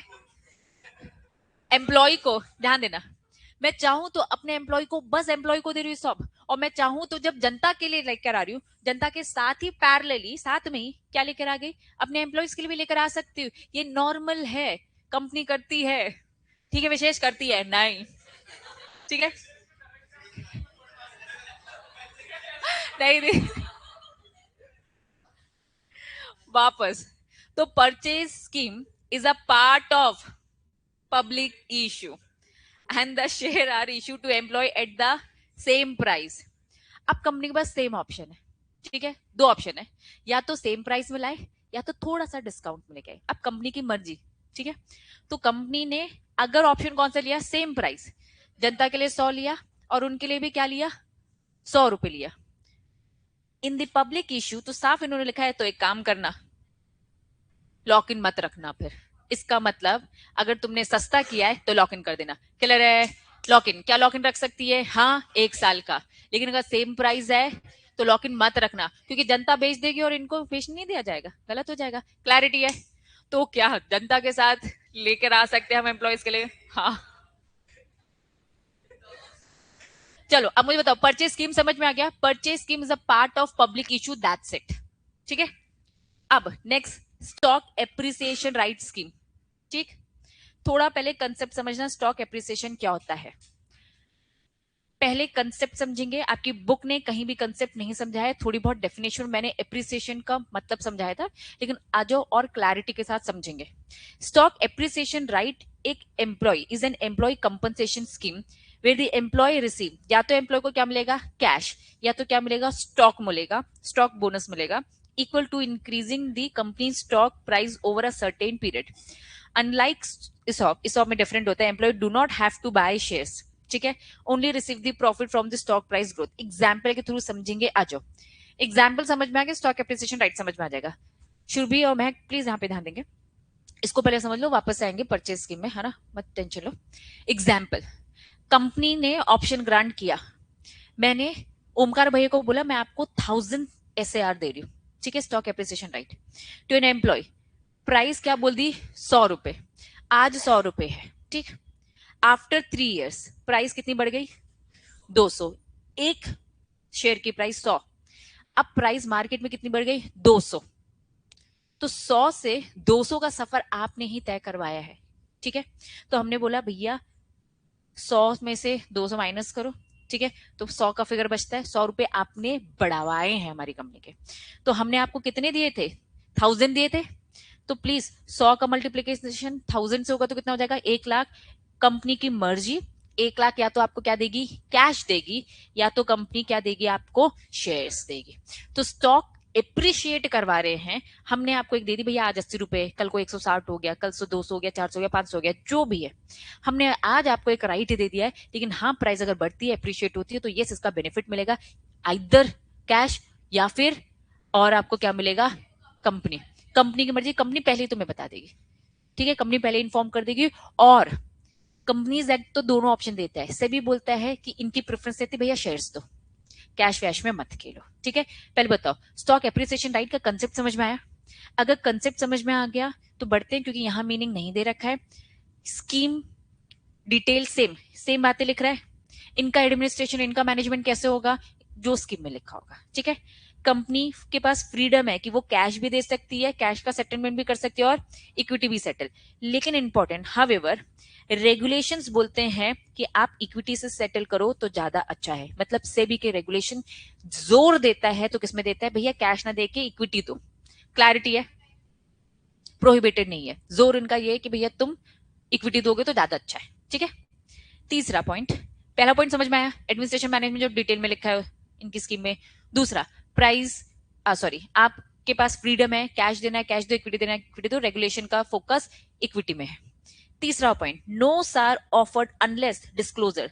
सेबी ने जो भी स्पेसिफिकेशन दे रखी क्या क्या डिस्क्लोज करना है प्लीज डिस्क्लोज कर देना, जो भी प्रोस्पेक्टिव, जो भी जिन भी एम्प्लॉयज को ये आप सार देने का सोच रहे हो। क्लैरिटी है? आप घिसी बातें, वेस्टिंग पीरियड कम से कम 1 साल तो रखो वेस्टिंग पीरियड, ठीक है। हमने ऊपर वेस्टिंग पीरियड नहीं पढ़ा था, परचेज स्कीम में वेस्टिंग पीरियड नहीं था, बस लॉक इन की बात थी, ठीक है। इस ऑफ में क्या थी, वेस्टिंग की थी और लॉक इन ऑप्शन दिया है। और यहाँ पे अभी हमने क्या पढ़ा, परचेज स्कीम में लॉक इन है, लेकिन वो भी शर्त है उनकी कि सेम प्राइस रखा है तो लॉक इन नहीं रखना है। और यहाँ पे बस वेस्टिंग पीरियड की बात हो रही है। चलो, अभी तुम क्या हो, सार होल्डर हो, शेयर होल्डर बन गए हो क्या? 1 साल बाद बनोगे ना, तो क्या आपके पास राइट्स है क्या? Employ not have right to receive dividend vote वगैरह वगैरह। क्लैरिटी है? रिपीट था अब ये भी, सारी बातें repeat. General employ benefit scheme, अब तुम्हें इतना तो समझ में आ गया, ऊपर डेफिनेशन में पढ़ा था कंपनी क्या क्या बेनिफिट स्कीम दे रही है, स्कॉलरशिप, बेनिफिट किस टाइप का, हॉस्पिटल बेनिफिट, सिकनेस लीव, ये सारे जो बेनिफिट्स है। तो यस, शॉर्टकट लिखा है जनरल एम्प्लॉय बेनिफिट स्कीम का।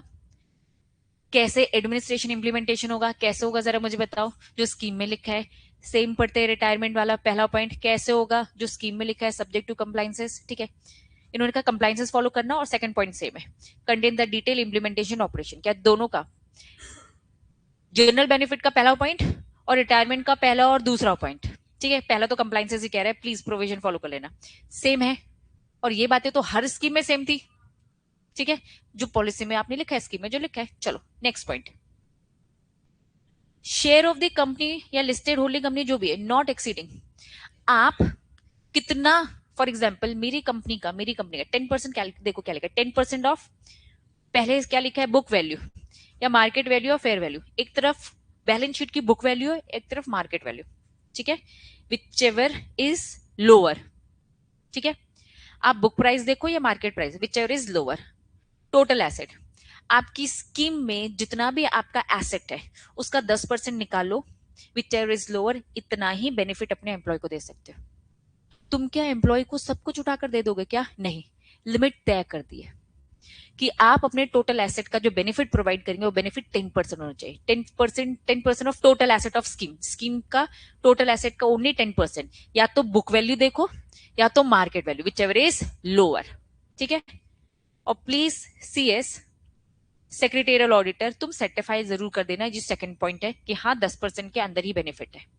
Same copy paste retirement benefit, 10% total asset का whichever lower, book value और मार्केट वैल्यू, और सेक्रेटरी ऑडिट तुम कंप्लाइंस जो थर्ड पॉइंट में दे रखे हैं उसको सेटिफाई करके दो। तो कुल मिला के रिटायरमेंट और जनरल बेनिफिट में लिमिट है जो आपको याद रखनी पड़ेगी, 10%। स्कीम जो है रिटायरमेंट बेनिफिट की जो स्कीम है, इसमें जितनी भी एसेट है उसका 10% ही बेनिफिट प्रोवाइड करेंगे, इससे ज्यादा बेनिफिट प्रोवाइड नहीं करना है। कंपनी की भी कुछ सीमाएं हैं, सब कुछ इन्हीं को दे देंगे क्या, काम भी तो करना है। क्लैरिटी है? यहां पर आपका फर्स्ट पार्ट आपका खत्म होता है, जिसमें हम वो 4 चीजें पढ़ रहे थे। पहला क्या पढ़ रहे थे, इसॉप, फिर purchase scheme, stock appreciation right scheme, general और रिटायरमेंट। यहाँ पे फर्स्ट पार्ट खत्म और सेकंड पार्ट नेक्स्ट क्लास में कवर करेंगे।